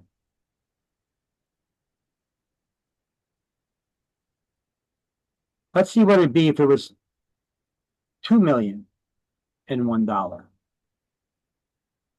Damn. $61,000 tax. You guys are seeing this, right? Yeah, it's New Jersey, I swear. too much. Shocking. Yeah. $60,000 tax for a $2 million property. Now, keep in mind, what if the seller is a builder, a developer? Before they were taxing them when they're on the buying side. Well, now they got to pay the tax on the selling side. Do you think they're going to eat this, or do you think that this is going to actually raise the price of homes? The people that are for this, they're like, oh no, that's going to lower the price of homes somehow. I don't know how that kind of thinking works, but putting a huge tax on a property is not going to lower its price. It just may cause people not to sell. Yeah, yeah. Just hold on. 3 million. Oh my God. Oh, good. You have been penalized with an additional $90,000 tax. The normal home tax would be $33,775, but they threw on there this mansion tax. That's another $90,000 tax. And there we put in there 3.5 million. You're going to pay an additional $122,500 in transfer fee.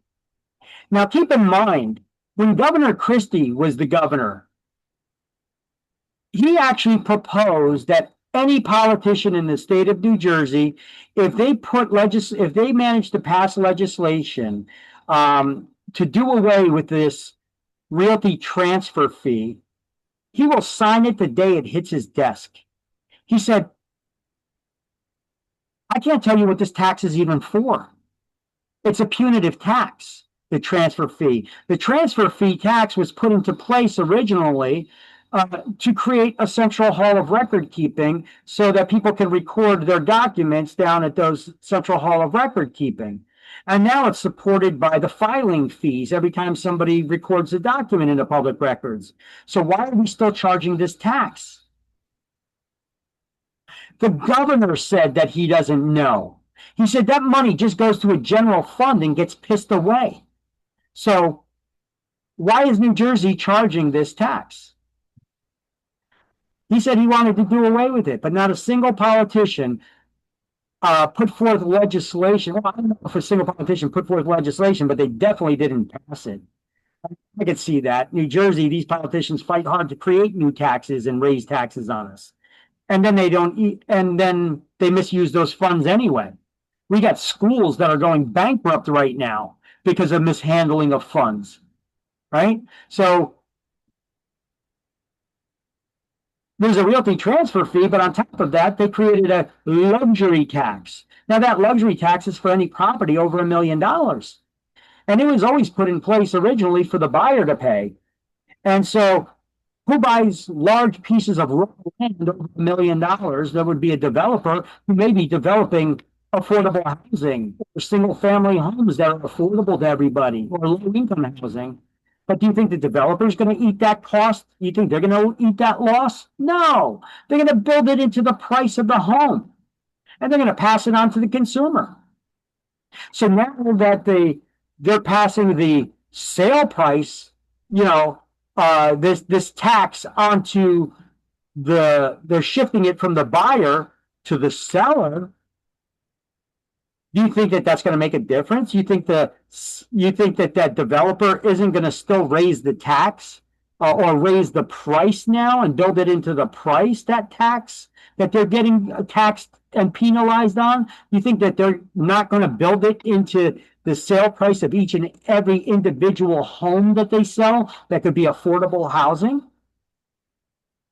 This is driving up the cost of real estate for those that have to sell.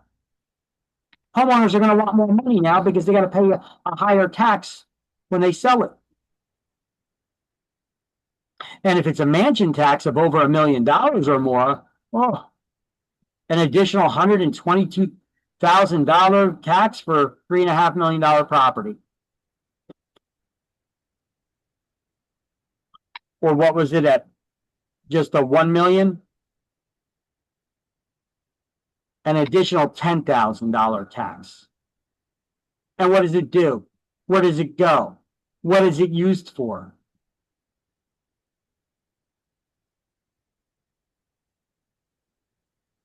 Let's see if they write in here. Understanding the realty transfer fee or the realty transfer fee and the graduated percentage fee. So what is that? Graduated percentage fee, usually collected the real estate closing, legal representatives, title agents, blah, blah, blah, blah. The funds are then shared between the state and the counties. For what? Nothing in particular. We're just getting more money. And we're going to share it so everybody can blow it on stuff. The state portion of the revenue is allocated to neighborhood revitalization, shore protection, and the state's general fund. In other words, it goes into a big kitty that we get to use on any of our pet projects. Thank you, homeowners. We appreciate your paying us more of your money. Let's go to the state treasury's website. The realty, here's the Division of Taxation, the realty transfer fee. Okay. Here you can see how they make up that transfer fee and the rates. They were always graduated, by the way. For properties under $350,000 and for properties over $350,000. The tax is basically tiered. From 0 to $150,000, it's $2.90 if you're in the over $350,000 range. But if you're under $350,000 in the value of your home, for the first $150,000, you're paying $2 for every $500 of value. I'm going to show you a graphic on our slideshow on how that actually affects the tax. And then there's a discounted rate for these taxes if you're senior citizen, blind, or disabled, or low income. Moderate income does not play into it. So I don't know why they always lump moderate income in there. Probably because that's the middle class and the majority of people, and they're trying to appease them. But it does not include moderate income. Okay, where's that mansion tax notice? Come on. Property administration, let's see. Realty transfer fee, here we go, the GIT, the general transfer information forms. By the way, here is that tax page. I'll share it with you. This is the New Jersey Treasury tax page. And let's see, I'll get you also in here the New Jersey Realty transfer fee calculator. I'll share those links. NJ transfer fee calculator from NJ Realtors. And there's also there is a transfer fee calculator that's that I usually use from the Treasury Department. Maybe it's not on their site no more. I'll get you that link in just a moment. But let's see. So here's the information where they talk about this transfer fees, non-residents. Oh, if you're moving out of state, you got taxes, property over $1 million. The general information. Okay. So let's see. Give me 1 second here. Let me just pause this. Yeah. Oh, I wasn't recording all that. Okay. So anyway, I put together a bunch of other resources for taxes and calculators and such. So here I'm just gonna add some of those resources here, some of these links to our page. We got the New Jersey Realtors transfer calculator. Okay, well that's that same one. Yeah, it's the same one. So we got one from Union County RTF calculator. We got the NJ Realtor calculator. And there's one from House It, whatever that is. Some website with another RTF type calculator.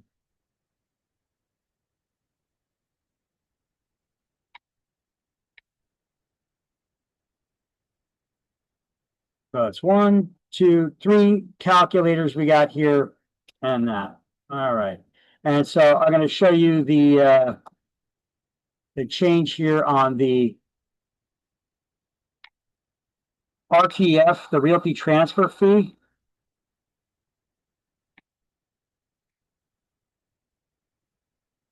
Well, actually, this was a little bit changed, but RTF calculators, calculators and tax info, because we have that new graduated Murphy tax, where he changed it to that $1 million mansion tax up to $3 million, but in graduated series here. So let me just make another slide. We'll put that info there about the mansion or luxury tax, and we'll just call this the mansion.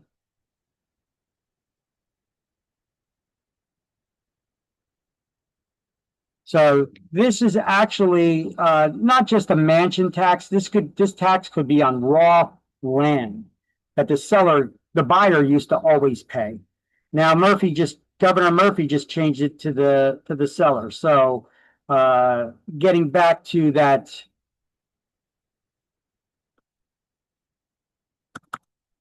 the Facebook page here that shows you the tax. So why this tax reaches the luxury market? Okay, so it basically tells you, look, the median sales price in Bergen County is $750,000. That's not far off from the $1 million threshold, where now you get to $1 million, you now pay an additional $10,000 in taxes. That's insane. And it just goes to the general fund. They give you some other funds that it may go to that they share it with, but this is taxation without representation. I don't know why taxpayers are not screaming or suing Anyway, there's a lot more information about this you guys can find on our Facebook page, facebook.com/Career Path Academy.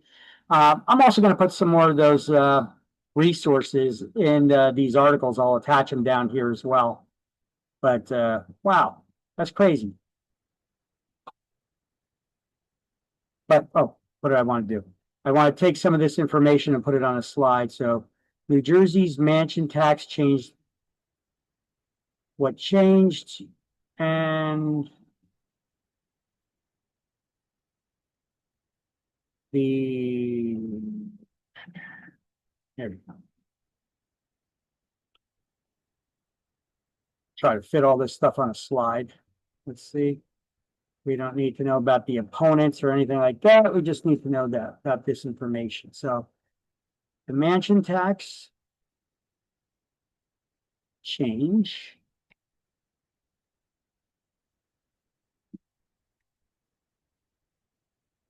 Here's what you need to know. And what changed?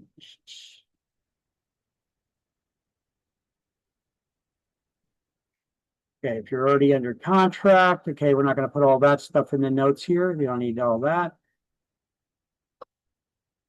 It's a tiered tax.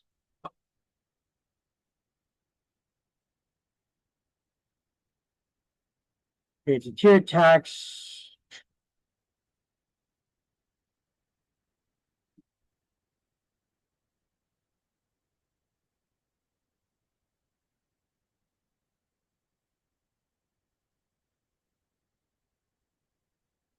The new tax will be paid entirely by the seller in amounts of excess of, and then we got the breakdown here on how that's going to work. All right, that's good enough. And then we could put those tax calculators on the next slide. We'll put that we'll put them on the same slide, as well as with the information.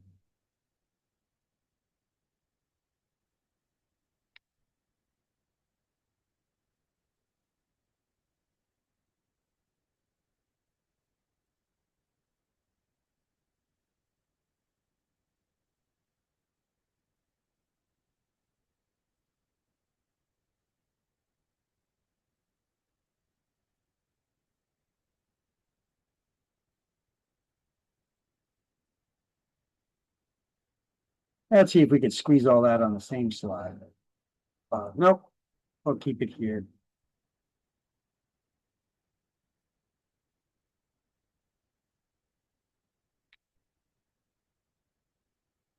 And I'll just make a notation down here that RTF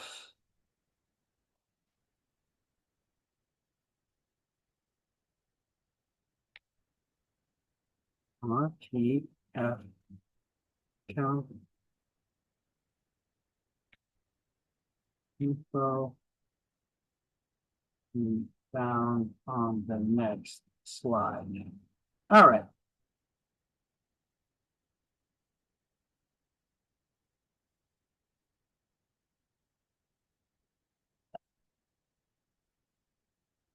Here we go. Nice new slide about Governor Murphy's change. Kind of insane.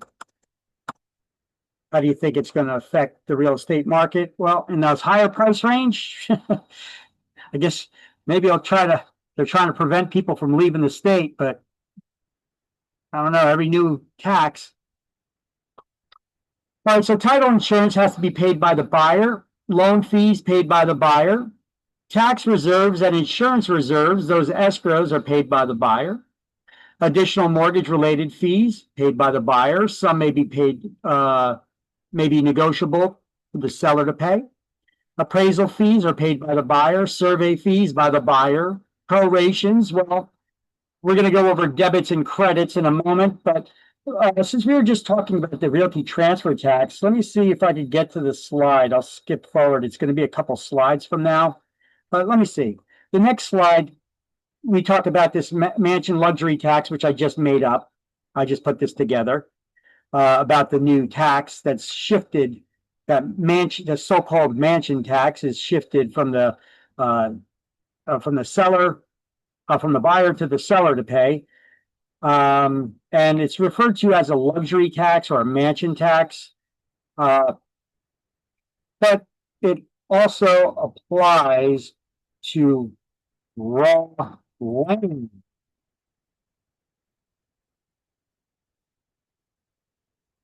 Not just mansions. So calling it a luxury tax or tax or mansion tax, that's not being very authentic or honest. All right, so we got those RTF calculators I put together for you here on the following slide, as well as additional tax pages and We are resources. seeing we are seeing the page. We are not seeing the slide. You are sharing the I'm sorry. this text page. Okay, so yeah, we finished going over this. And then this is that slide that I put together just now. I made a note, RTF calculators and info can be found on the next slide. So this is the next slide with the calculators. There's several of them, as well as the Treasury tax page, property tax information page. I'm going to add a few more links to these, just not right now, about things like resources, like tax rates, where you could find them on the state websites. So I'm going to add some things there to that slide. Let me make a notation of the slide number, and I can remember to do it later.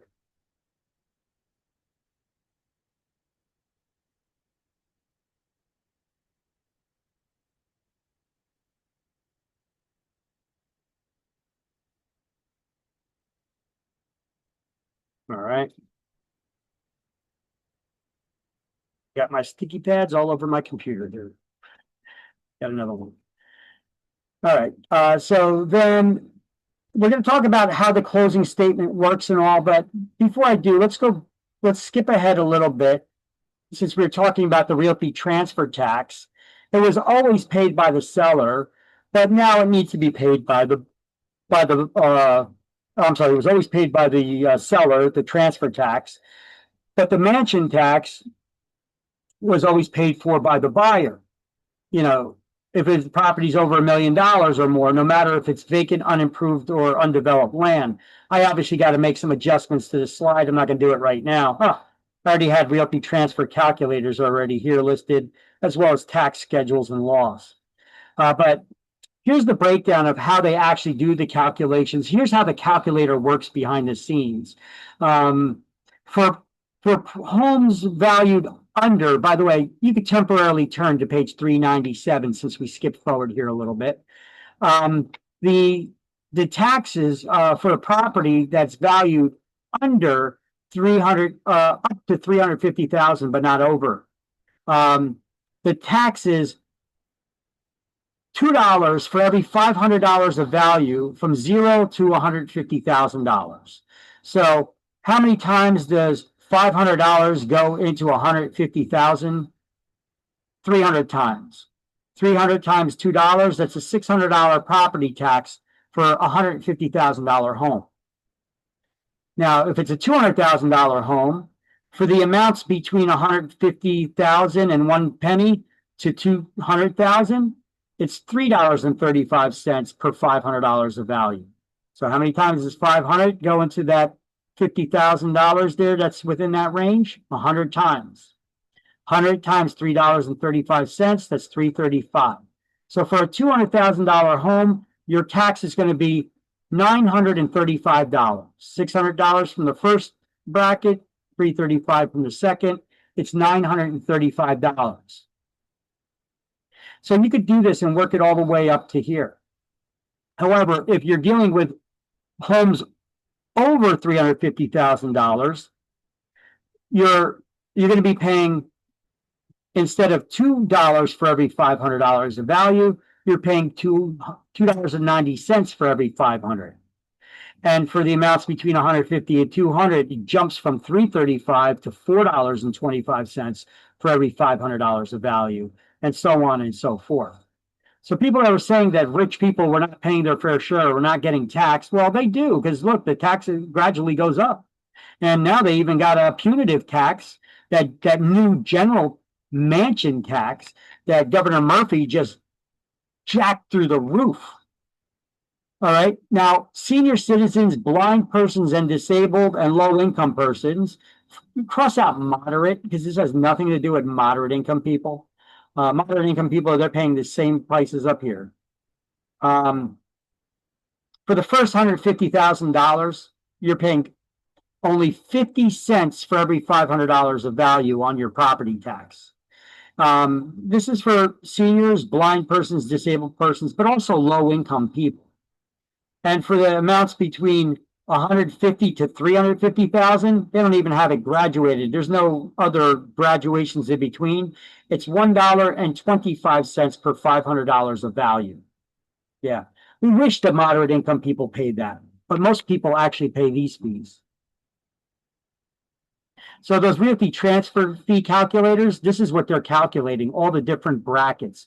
So this is how you do it. So if you go to the New Jersey Treasurer's website and they show you all the different, if any of these fees were ever to change, you could now plug it into your own calculator you could create using an Excel file or whatever, or download one and change these. And here's that notation about the mansion tax, but this was recently changed because the governor's raising taxes and creating new ones on his way out the door. So he shifted that it's no longer the buyer's responsibility to pay this mansion luxury tax when they're buying a property over $1 million. Now they shifted that to the seller to pay. And then it goes up to, it's not just 1% anymore, it goes up to 3.5%, depending on the value of the property. And it just goes to the general fund. But you guys could do this, right? Draw a line straight down the middle, straight across, and separate these. As far as the mansion tax goes, you could write mansion tax there, but make a notation that the seller pays now and that this was changed.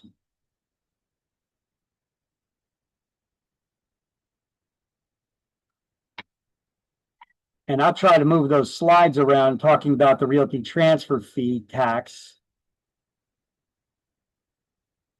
to where it should be, which is around this section where we actually talk about this tax.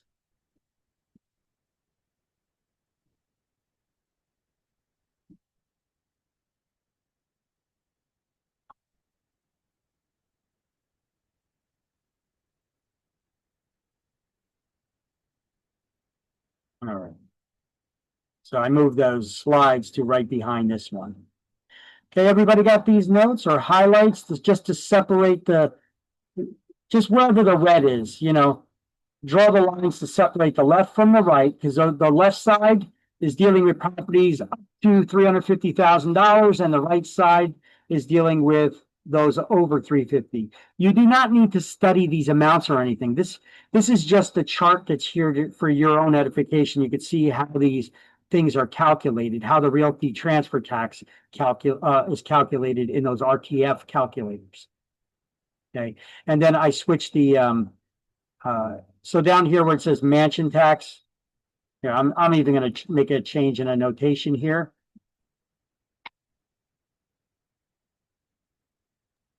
Someone need to change the mansion's price. To change the what? The price of the mansion? Price of the mansions, because 1 million you can get today four bedroom house. Only that's it. Well, New Jersey is very expensive, For I just had a friend that posted on Facebook a property that he's shopping for a home down in Georgia right now, and he showed a property at $850,000. It's got 5 acres. The thing looks like an incredible mansion. Has a huge hot tub jacuzzi that's attached to the pool like a waterfall, so it's a heated pool, and it's indoors. It's covered by a big glass walls and ceiling above it, so he could go swimming any time of the year. That is his private. If you need, I guess you need it in the southern states to keep the alligators out of the pool, you know? They gotta have, those types of enclosed porches, but the thing was beautiful. It was beautiful. yeah, but if same things you want in the New Jersey, you have to pay at least $3 million. Yeah, at least. Yeah, if you have 5-acre land plus these things, you have minimum requirement $3 million. Yeah, New Jersey's kind of insane with this stuff. Well, let me just make a little notation down here that mansion tax law change. And then where it says buyer here, I'm going to change that to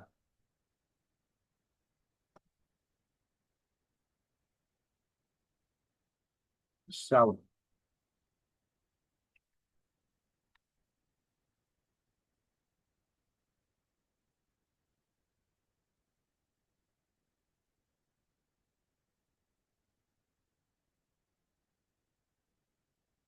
So the seller now pays that, and let me change that background. Where we go, yellow. Or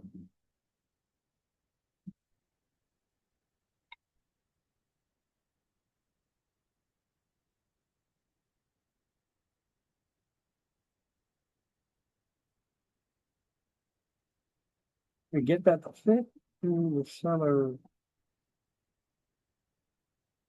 will pay it. All right, good enough.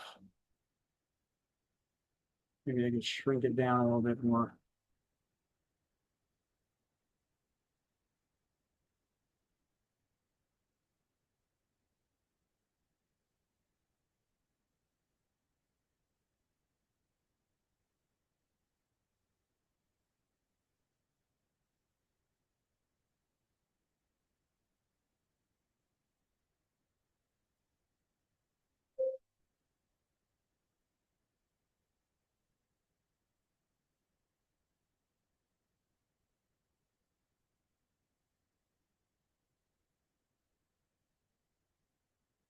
Whatever, it's good enough. All right, so let's back it up now. The how the closing statement works. Yeah, I'm sorry, I really overextended this. We should be done by now. So let's continue on here. The debit and credit. Let's see. So how the closing statement works. A debit. The closing statement involves accounting to the parties and involves debits and credits. A debit is a charge or an amount to the party being debited. You guys should highlight this and write these notes here, and must pay at closing. A credit is an amount entered in one's favor, either an amount that the party has already paid, an amount that the party must, or the amount the party must be reimbursed for. So who gets a credit at closing? Here's a question that you should ask, because exams usually ask some kind of a problem. They'll give you who gets a credit for this or that. Well, the easy way to, whatever question they ask you, the easy way to figure this out is who gets a credit. And the bottom line is whoever paid for it, whatever it may be. That should be your answer. Who gets a credit at closing? So The one answer question, Yeah. question we have onto the book is that, like the property closing is happened onto the August 1st, and then property tax was paid till second quarter. Yep. So that Yeah, things. that's prorations. We're getting to it. Makes sense, Yeah, just hold on. We're gonna get to that. There's different ways that could be calculated too, so we'll get to it. Just let me know when you guys have this. Yes, done. Yes, done.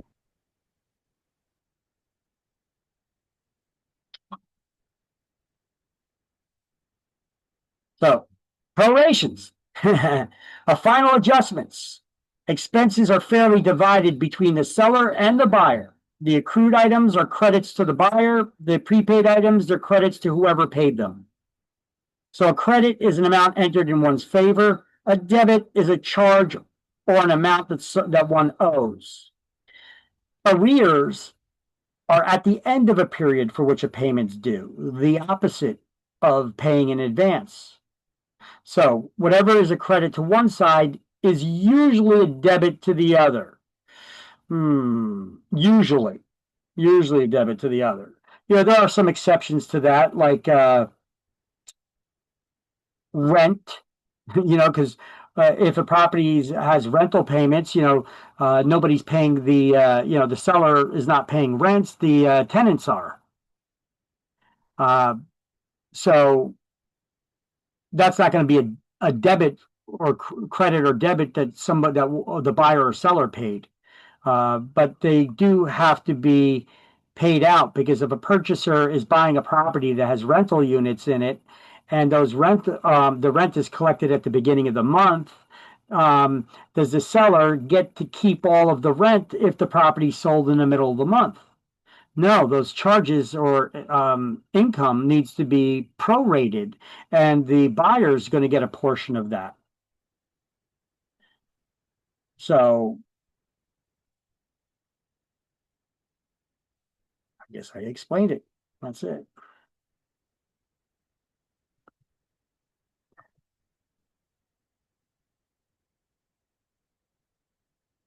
And up to the notes, it's added. Okay.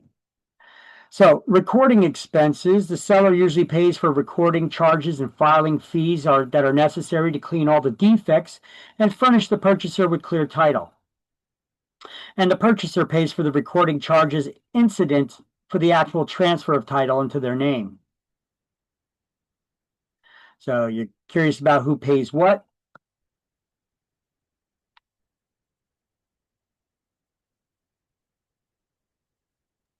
Yeah, it's clear. Okay. I'm good as well. All right.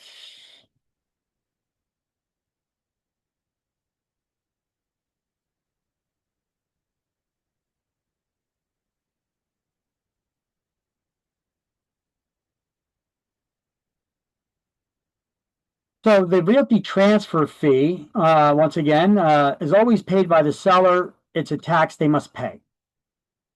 You figure, most people, you go to the store, you buy something, purchaser pays the tax. Not when it comes to real estate, because it's not much incentivization for people to buy property if they have to pay a tax when they buy it. So instead, the state figures, we'll charge you this tax when you go to sell it. So they charge it always to the seller. And now they also have that mansion tax. Now, this was passed years ago. This was one of those taxes that were passed because politicians were cowards, and instead of voting to create and pass a new tax, they put it as a public option question, and they called it a mansion tax. And of course, people have hostility towards rich people because, you got to eat the rich, hate the rich, whatever, for some reason. I don't know why. Ever hear of karma? But anyway, so people voted to pass this mansion tax that created a 1% tax. If a property is $1 million or over, the buyer will have to pay a mansion tax, even if it's vacant, unimproved land. Now, once again, this tax has been just switched now recently, so it's now paid for by the seller. So let me make an adjustment here. That paid for by the seller as of, what was the date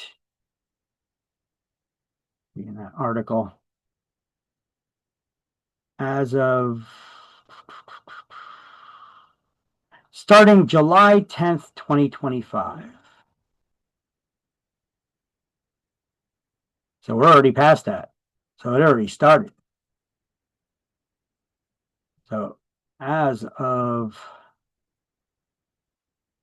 7/10 So now mansion tax will gonna paid by the seller. Yep. So the mansion tax is now paid for by the seller. If the And that is value, 1%. if the value of the property is $1 million or more, no matter if it's vacant, unimproved, or developed land,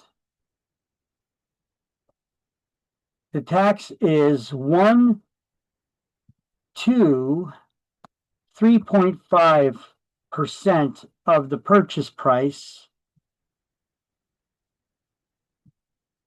pending, of the purchase price. Okay, we'll just leave it at that. And the so we got the RTF calculators here, but I got them on a different page. So what I'm going to do is I'm going to take these RTF calculators off this page since we already got them on another one.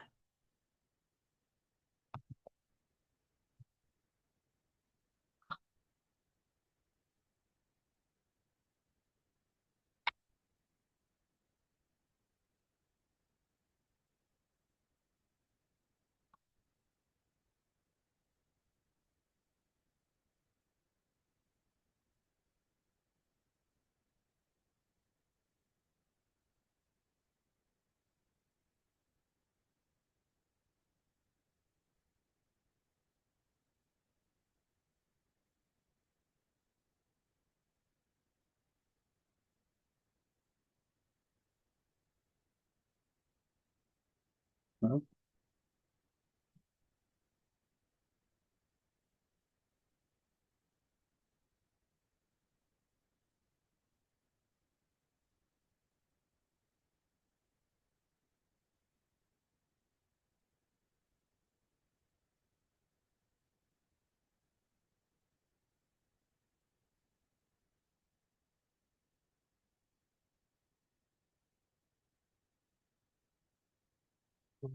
The house.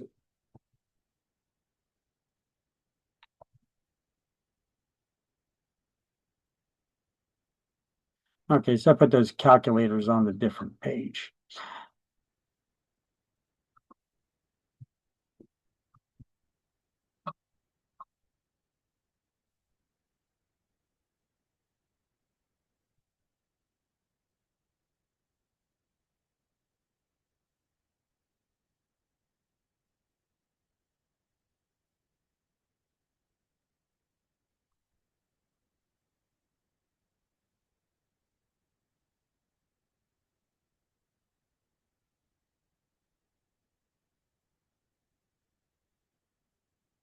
Depending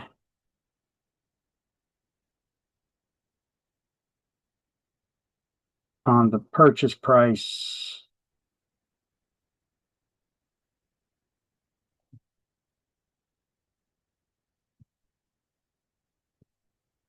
See next slide. All right, so there we go. We're going to put it all just on the next slide instead.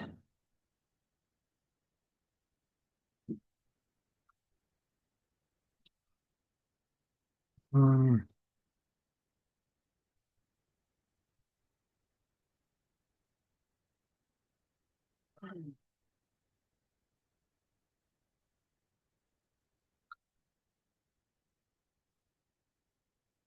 right, so the mansion tax, here's that slide I created. New Jersey's mansion tax change.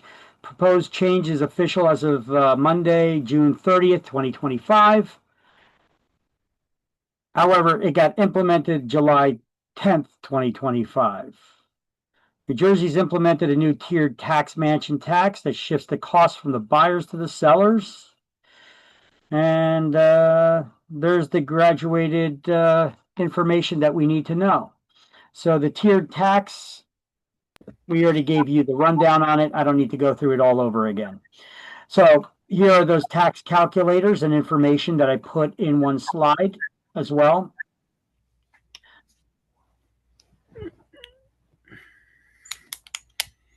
You got a question? No. Oh, okay. I was moving around. Okay, stretching. Okay.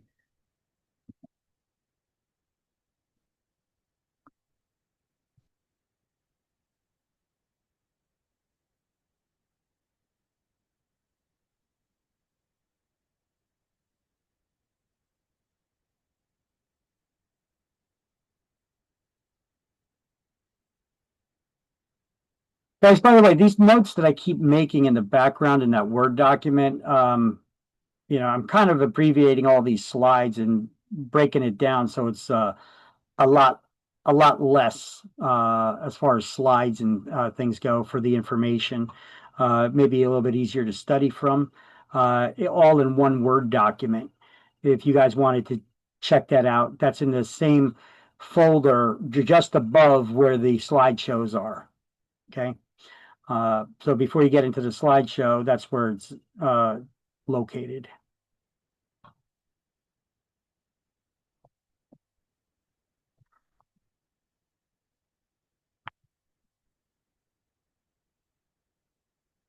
Oh.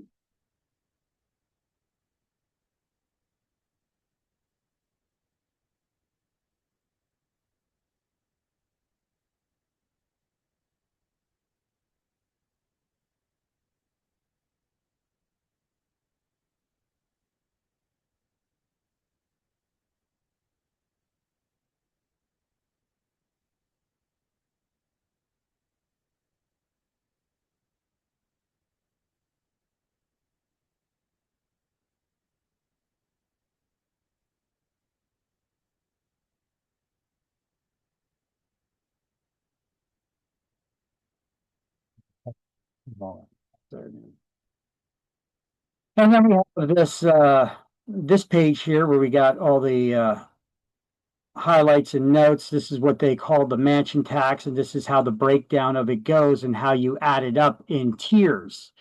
So the RTF calculator is it's a graduated tax, the RTF, the Realty Transfer Fee. And we already went over how it is charged, so there's no reason really to go over that again. So preparation of the closing statements, the items that are credited to the buyer. Anything unpaid principal balance of outstanding mortgage, interest of existing assumed mortgage, buyer's earnest money, unearned portion of the current rent collected in advance, earned janitor's salaries, tenants or securities deposits, purchase money mortgage if the seller is financing, unpaid water bills, real estate taxes, and the arrears. These are all things that need to get adjusted and prorated, and so that the proper parties are paying for them.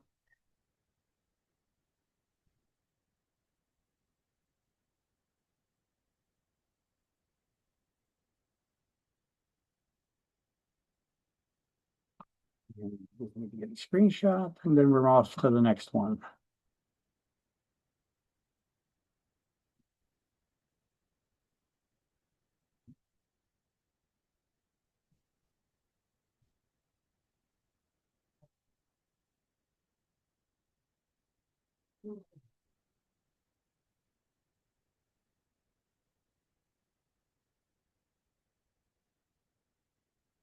Okay, so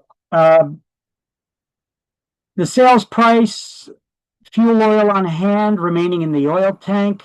The agent should always arrange for the oil company to come take a measurement and quote for that day's cost per gallon.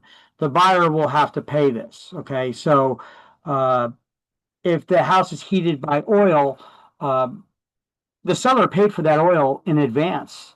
They paid a lot of money for it. Could be hundreds of gallons or thousands of gallons in there, so the buyer will have to reimburse them for that oil that they're going to be using to heat the home. Insurance and tax reserves when outstanding mortgage is being assumed by the buyer. Refund to the seller of prepaid water charges or similar expenses. Portion of the real estate tax paid in advance. Okay, so who gets a credit? The one who paid. the one who paid for it, whatever it may be. Doesn't it make it a lot easier to figure out instead of going through all these things and trying to remember it all? So how does the closing take place? Well, arrears is at the end of a term which a payment is due. It's the opposite of an advance. And we already learned that rent is, according to the New Jersey state law, when is rent due and payable if it's not stated in the lease? It's due in the arrears at the end of the month after somebody has been living there. So let's see, the responsibility of the attorneys. The seller's attorney is responsible for all the details about the title. They're responsible for clearing up any problems found. And the buyer's attorney is responsible for doing the research to discover any problems, usually via a title search and survey.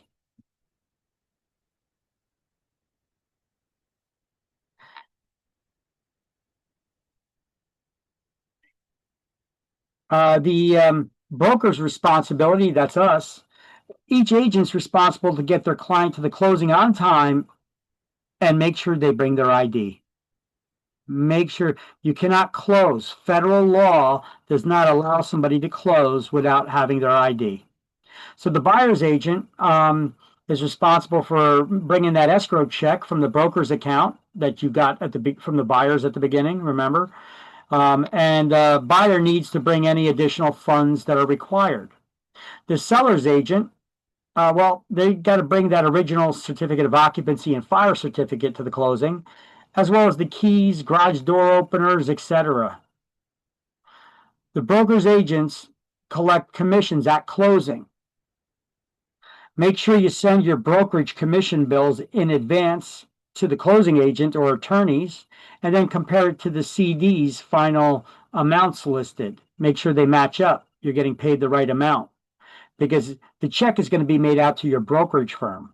You bring that to your broker deposits it. Once that check clears, the broker, or whatever your broker's policy is on paying commissions, they will pay you that commission within 10 days or as soon as the check clears, right? And then the sales are reported to the IRS by the closing agent. Yes. So make sure you pay your taxes. The IRS knows that you got the money from the closing. Okay, so payment in arrears, prorations. Let's see, arrears are at the end of a period for which the payment is due, so let's just highlight that there. Page 399.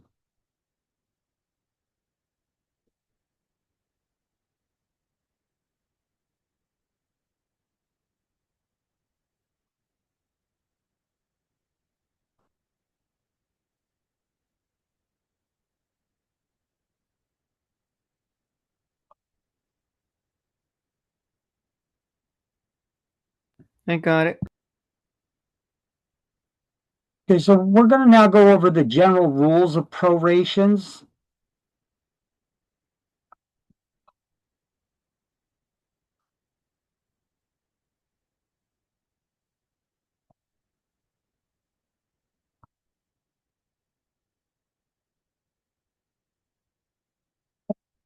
It's generally provided that the buyer owns the property on the day of the closing. So the buyer is responsible for that day's expenses of taxes and such, you know. However, in practice, either the buyer or seller can be charged with that day's expenses, or they could split them. It depends on whoever's preparing the closing documents bills it to. Mortgage interest, that's a general mortgage interest, general real estate taxes, water taxes, and similar expenses are computed in some areas by using a 360-day calendar year, having 30 days in each month. However, the rules in other areas provide for computing prorations on the basis of the actual number of days in the month. So when we're going to do our proration math problems, you're going to need to figure out, well, you're going to need to pay attention to the question. Does it tell you to use a 360-day calendar year? basically that means that every month has 30 days? Or are they going to tell you to use a 365 day calendar year? Okay, special assessment taxes for municipal improvements. They can be financed over a period of years. So the sellers should be required to pay off those things.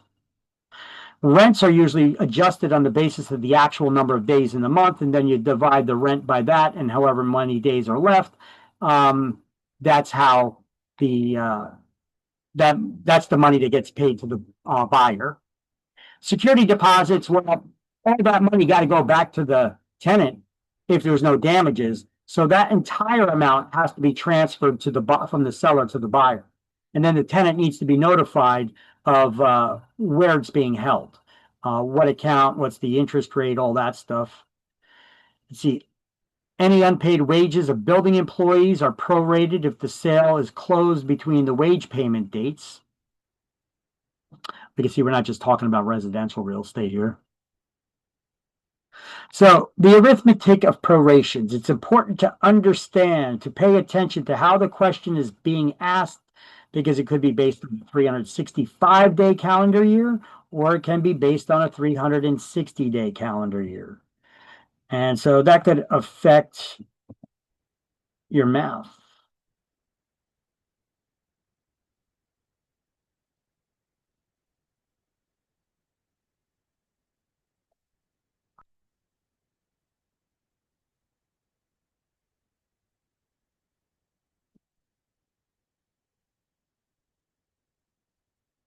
So yearly charges are divided by 360-day year based on 30-day months, or it could be based on a 365-day calendar year to determine the daily charge. The monthly charge is divided by the actual number of days in the month. So, you guys remember learning something like this in kindergarten? Because I got beat in my kindergarten because they never taught us this way. Matter of fact, they never taught us at all. I went through my adult life before I finally learned about this little rhyme and using the knuckle trick to figure out how many days are in each month. Okay, so yes, those are my knuckles. Okay, so here we go. The knuckles, the high parts, are the months that have more than 30 days. And the low parts, the valleys, those are having less than 30 days. And of course, February is unique because it only has 28 days. Except if it's a leap year, then it has 29, right? So every month has 31 days. That's on the hill. The valleys have 30, except for February, which has 28 days. Unless it's a leap year, then it has 29. And then they give you this little rhyme. Here's a little rhyme. I got to re-record this because it sounds, I sound so robotic the way I was reading it. Have you ever used a knuckle calendar? Count the days on your knuckles and the knuckle gaps in order to figure out how many days are in each month. Knuckles have 31 days and the gaps have 30, except February, which only has 28 days unless it's a leap year. Here's a little rhyme to remember how many days in each month. 30 days have September, April, June, and November. All the rest have 31, except February. 28 days clear, 29 each leap year. Geez, I sound like I have a cold or something. That was horrible. All right.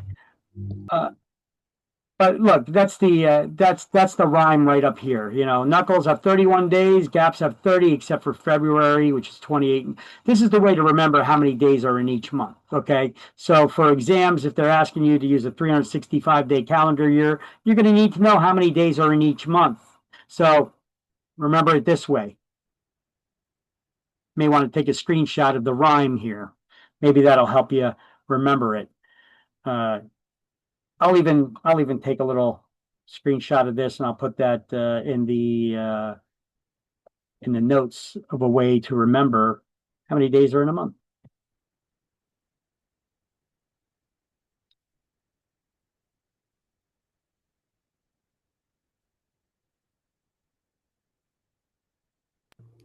Yeah, my stepmom recently taught me during when we had dinner together. She was showing me, oh yeah, look, it's the high knuckles are the 31s, the lower ones are 30.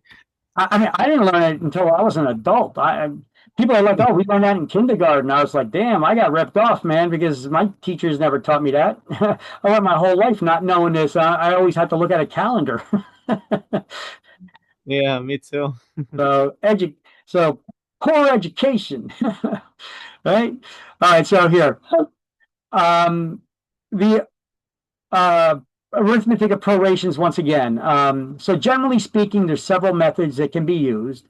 The yearly charge is divided by 360-day year, or 12 months of 30 days each. The monthly charge is divided by the actual number of days in the month of the closing to determine the amount. And the yearly charge is divided by 365 to determine the daily charge. Then the actual number of days in the proration period is determined, and this number is multiplied by the daily charge. Oh, yeah, my head is spinning, right? Okay, so there you have it. So it depends if it's a 360, it's a 360-day calendar year, every month is 30 days.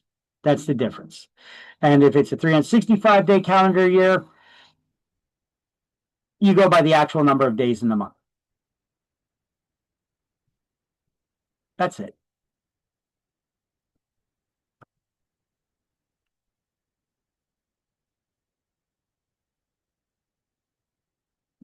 This doesn't need to be needlessly complicated.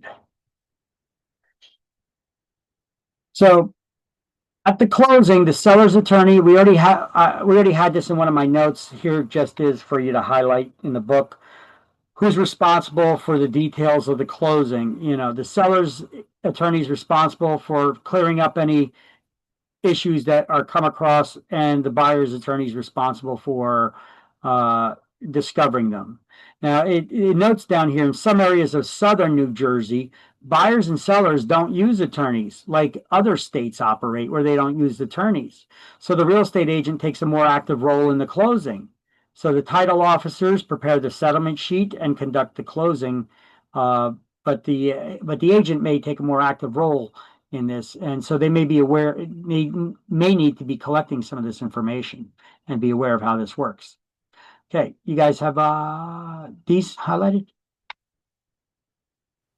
Yes, I have it. Okay, so let's get into the arithmetic of math, and then we're pretty much done. So this just gives that whole explanation of what we went over the last couple of slides. And it also goes over who gets a credit, whoever paid for it, whatever it may be. And the only real exceptions are items that neither the buyer or seller paid, like rent and security deposits, as an example. And it's generally accepted that the buyer owns the property on the day of closing, so therefore they're responsible for that day's expenses. So prorations can be for various items. We're going to go over them. And it depends. You got to pay close attention to the question if they're telling you to use a 360 day calendar year or a 365-day year. And if it's 365 day, you need to know what months have more than 30 days using the knuckle calendar, right? So this is a tool I'm teaching you guys right here. See this? To figure out the proration math problems. In this example, we're using a 360-day calendar year. But if you have a proration math problem that comes up, stop right away, grab a scrap piece of paper, and draw this. You're basically, the first step is to draw this, is you're going to write down the first initial of every month in the year. And then after you do that, make sure you count them and make sure you wrote 12 of them, because we got 12 months in a year. Sometimes I've rushed and I missed a month.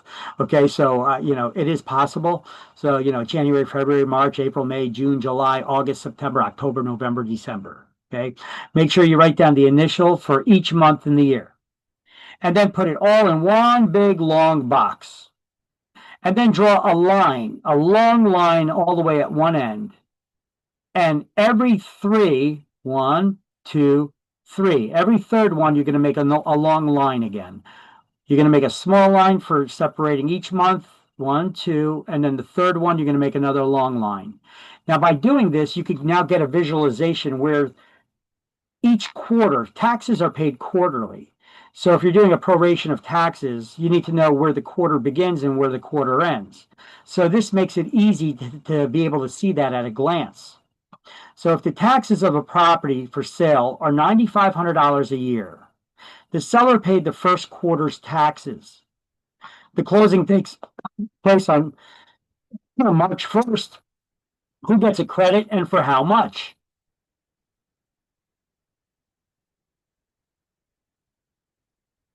Well, here's what you do.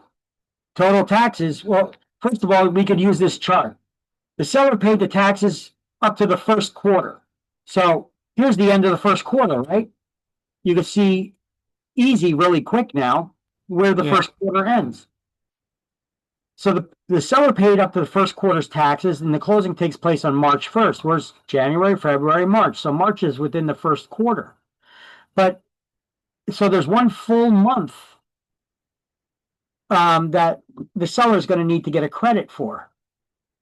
But remember, the closing takes place on March 1st. So who gets a credit and for how much? So let's just do this.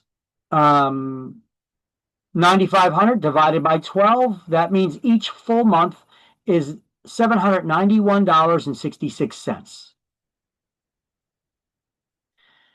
Okay. Now, if you divide that monthly charge by 30 days, because they said to use a 360-day calendar year, so each month would have 30 days, divided by 30, and that gives you the per diem amount of $26.38 per day, what the property tax charge is. So there's one full month here, right, that the seller's not going to be living there where they already prepaid the taxes. And who gets a credit? Whoever paid for it. So in this case, the seller is going to get a credit. For how much? Well, one full month. But the closing is taking place on the 1st. Okay, so there's 30 days in the month. The seller's going to have to pay for those. The buyer's going to have to pay for those full 30 days, right? So they're going to get a $791.66. This is a different problem I was working out. Ignore this. Okay, so the seller is going to have to get that credit.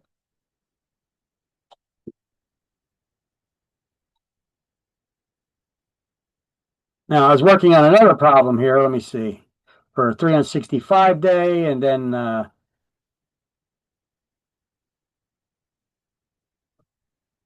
was working on another one for a 30-day month. Okay, so let's just say this is another 30-day month issue here. What was the problem I used to have? Oh my God, I don't have it up here right now. All right, so okay, I think the problem that I had is that there's another problem where this time the seller pays for the closing. The seller paid the taxes up to the second quarter, up to this point. See, I'm still working on this slide. The seller paid the taxes up to the second quarter, up to this point right here, right? And closing takes place on May 17th.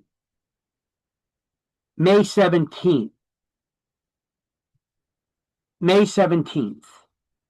So who gets a credit and for how much? Well, if the taxes were paid up to here and the closing is taking place right over around the middle of the month, May 17th, right? We could see the seller's going to get a credit for one full month plus some time, like almost a half a month here, right?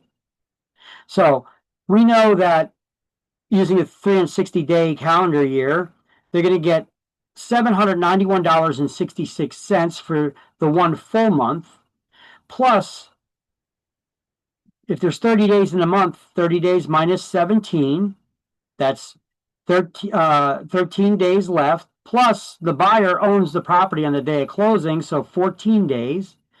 So 14 days times the per diem amount that's $26.38. That comes out to $369.32. So add that one full month plus those 14 days. That equals $1,160.98.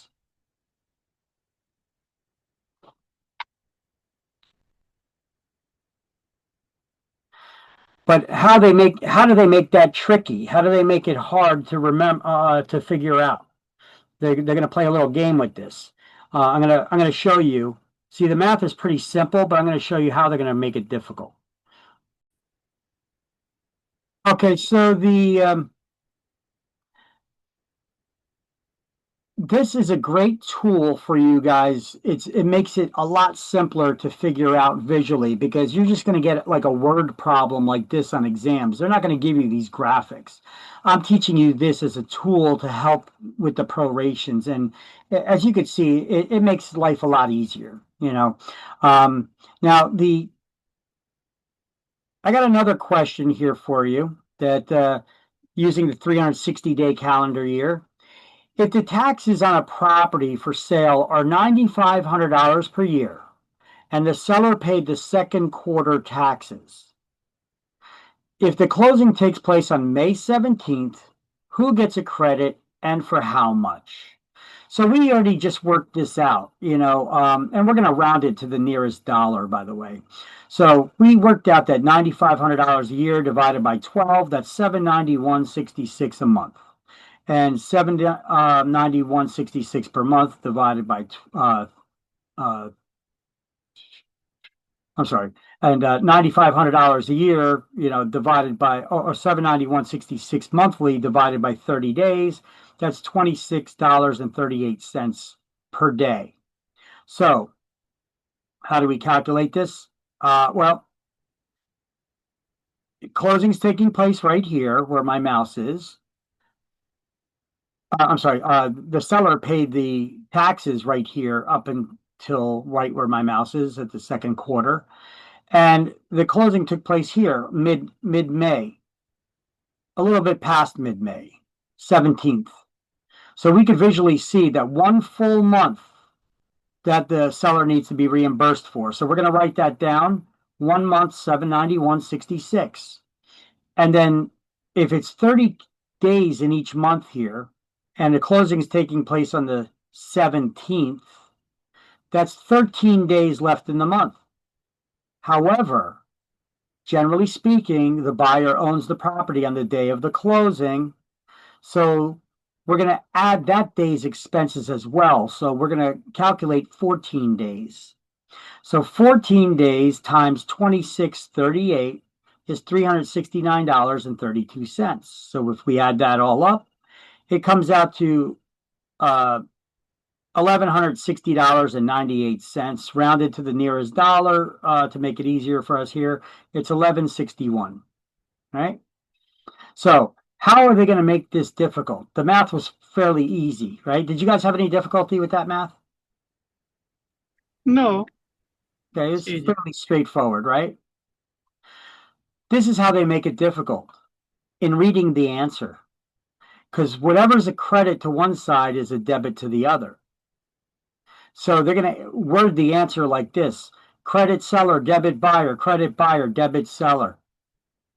It gets your head, it boggles the mind. It gets your head spinning. If you're reading this quiet in your head while you're taking an exam, credit seller, debit buyer, credit buyer.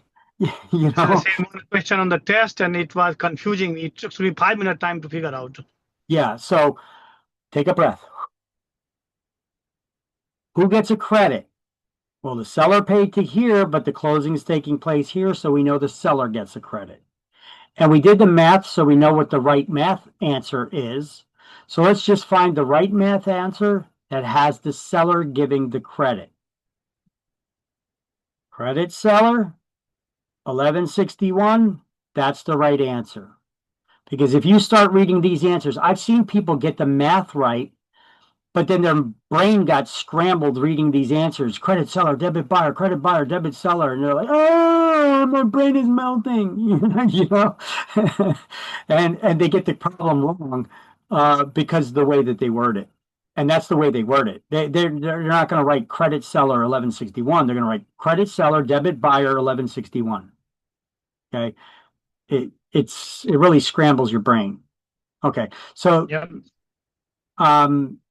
so that's basically it. And if you guys get a math problem for a 365-day calendar year, you just got to calculate how many days in the actual days of in each month. Okay, we did 360 here for this example because it makes it easier to explain. But 365, you just need to be able to know how many days are in each month, and we gave you the knuckle trick. Remember, the highs are 31 days, the low are 30, except for February, which is 28 days. Unless it's a leap year, then it's 29. Okay. I have a question. Yeah. What throws me off is the number 13. Like, so I do understand that 9,500 divided by 12, you get 791 monthly, divided by 30, which is per diem. But where do you get the 13 from? Okay, so we have 30 days in the month. The closing's taking place on the 17th. So, Yeah. so the owner's already been living there for 17 days. So minus 17 days, that leaves 13 days in the month left over. Okay, and then plus one closing day buyer pays for, right? Yes. So we're going to calculate 14 days instead of 13. Okay, 14 days times. For May, right? For May. Okay, for May. Because remember, let's see where my mouse is right here? If the closing, the closing's taking place, this is the middle of the month. The closing's taking place just past the middle of the month, right? Yeah. So the seller is going to get a credit for the remainder of what this month plus the full month here. So you're going to have to calculate how much is left. Well, if the closing is taking place on the 17th and we're dealing with a 360-day calendar year, that means there's 30 days in each month. Mm-hmm. So we're going to subtract 17 days that the owner's living there already for throughout this month. And we're going to subtract 17 from 30. That's 13. 13. But then we're also going to add that last day that they're taking the closing, that they're doing the closing on, 17th, because it's generally accepted that the buyer owns the property and is charged those days' expenses. Unless the question words otherwise. If the question says that the seller is going to be paying that day's expenses, well, just figure it out. Then you do it based on 13 days and not 14. Oh, okay. Got you. 13. Okay. It's starting to make sense now. Okay. So this is basically the problem. And doesn't this graph help figure it out, make it a lot more visual and easier to figure out? You just got to do your numbers in the breakdown. The first thing you do is you take the number of, the total tax amount divided by 12 months to get the full monthly charge. And if it is based on a 365-day calendar year, well, then you divide it by 9,500 divided by 365 to figure out how much is the per diem charge. If it's a 30-day calendar year, 360-day month, you could either do 9,500 divided by 360 or divided by 12 and then divide that by 30. It still works out the same. Okay, so then and then now that you got the math right, it's a matter of just taking your time reading the question, because or rather reading the answer options, because the answer options can scramble your mind.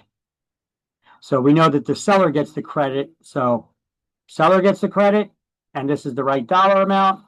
Boom, that's the answer. Be done with it. Okay? Understood. All right. So that is pretty much it here. We're going to do the key terms to review, and then I'm going to read a little goof email. I assume it's a goof. I hope it's a goof email where you guys can well, I'm gonna read a goof email to you guys. Maybe you'll get a little chuckle out of it now that we have a little bit of real estate knowledge. But let's do the key terms to review. There are two of them here. Before we get started, in key terms to review number one, there's two edits we need to make. Next to letter I on page 403. Let me know when you guys are there. For key terms review 1, right? Yep. So next to letter I, at the end of the line where it says actually knows, cross that out and write has direct knowledge.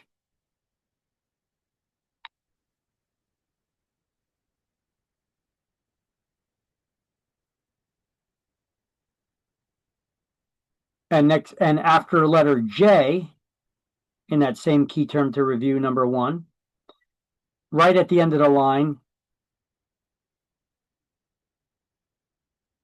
public records. So it should read information one could know by investigating public records.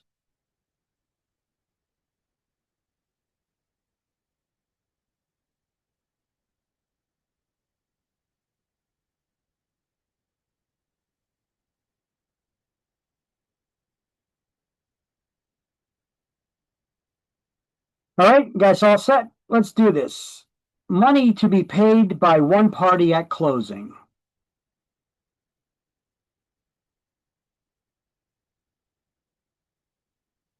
Money to be paid by one party at closing.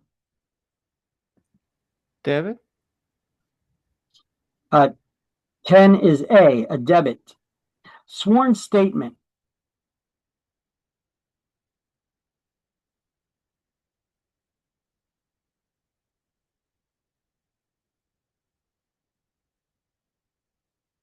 A sworn statement.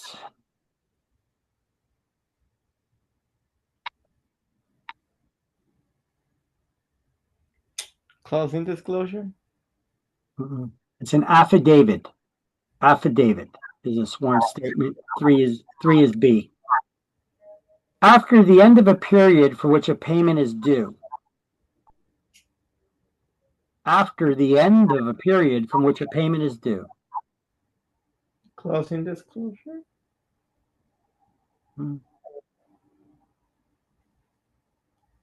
Arrears is the answer. Oh. All right, so after the end, rear end, arrears, after, so it's like the state law when it comes to rentals, for example. Yeah. Rent is due in the arrears at the end of the month, the opposite of an advance, unless you state otherwise in a lease. So, but that's where that term arrears comes from, at the end of a period, the opposite of an advance. So 4 is C. Title traced from each owner to the following owner.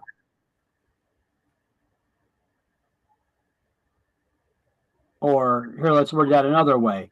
Title linked from each owner to the following owner. Chain of title. Chain of title. 6 is D. An account of what the borrower paid, what the seller paid, and what was paid by others. Where's all that stuff listed?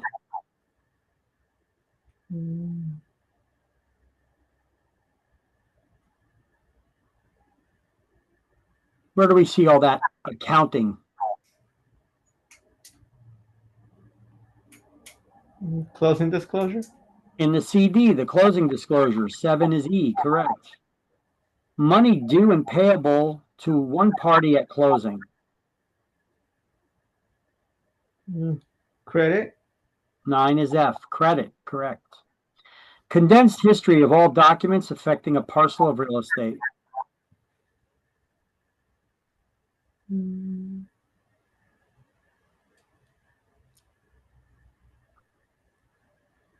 What do we call it? Condensed history of all the documents affecting a parcel of real estate that can be Title?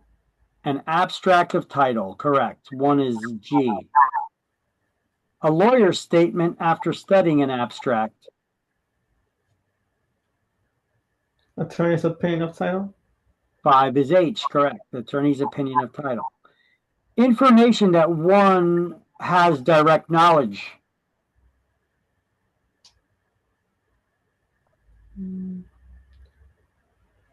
Actual notice. 2 is I, correct. And information one can know by investigating the public records. Constructive notice. 8 is J, correct. All right, key terms 2. County's collection of documents relating to real estate.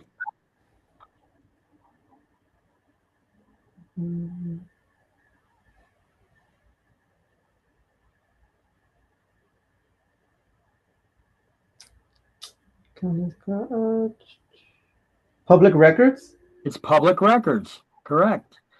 5 is A. Prohibits kickbacks.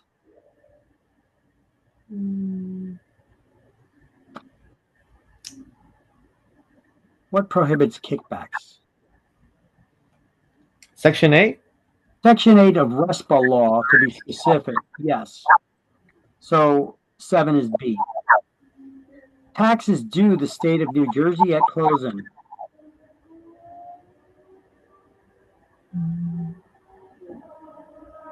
What do we call that tax that's paid at closing? Taxes paid at closing. Yeah, come on. We spent a lot of time on it. That the mayor just, or the governor just changed who's responsible for paying the mansion one. Trade. Mm-mm. No,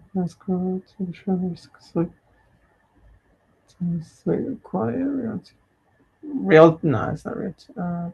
Wait. What were you saying? Realty transfer fee. That is it. Oh, okay. The realty transfer fee is the tax that the seller pays at closing. So 8 is C. Title company's guarantee of clear title. Title company's guarantee of clear title. Title insurance policy. 10 is D. Corrective distribution of future expenses.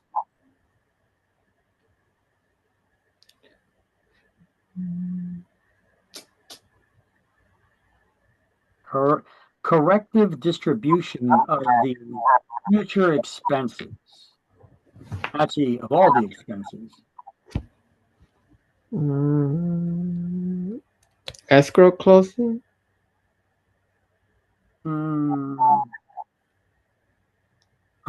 Corrections of the distribution of the future expenses, like the taxes, like the math problem we just did. What do we call that? What kind of problem is that? Prorations. 4 is E. Okay. Proration. We call that prorations. 4 is E, because they're correcting the distribution of who pays what, right? Or who got to get a credit, who got to get a debit. So 4 is E. Closing handled by a neutral third party. Trade. Closing. What'd you say? Jyoti, what'd you say? Escrow closing. 1 is F. Court action to remove cloud on the title.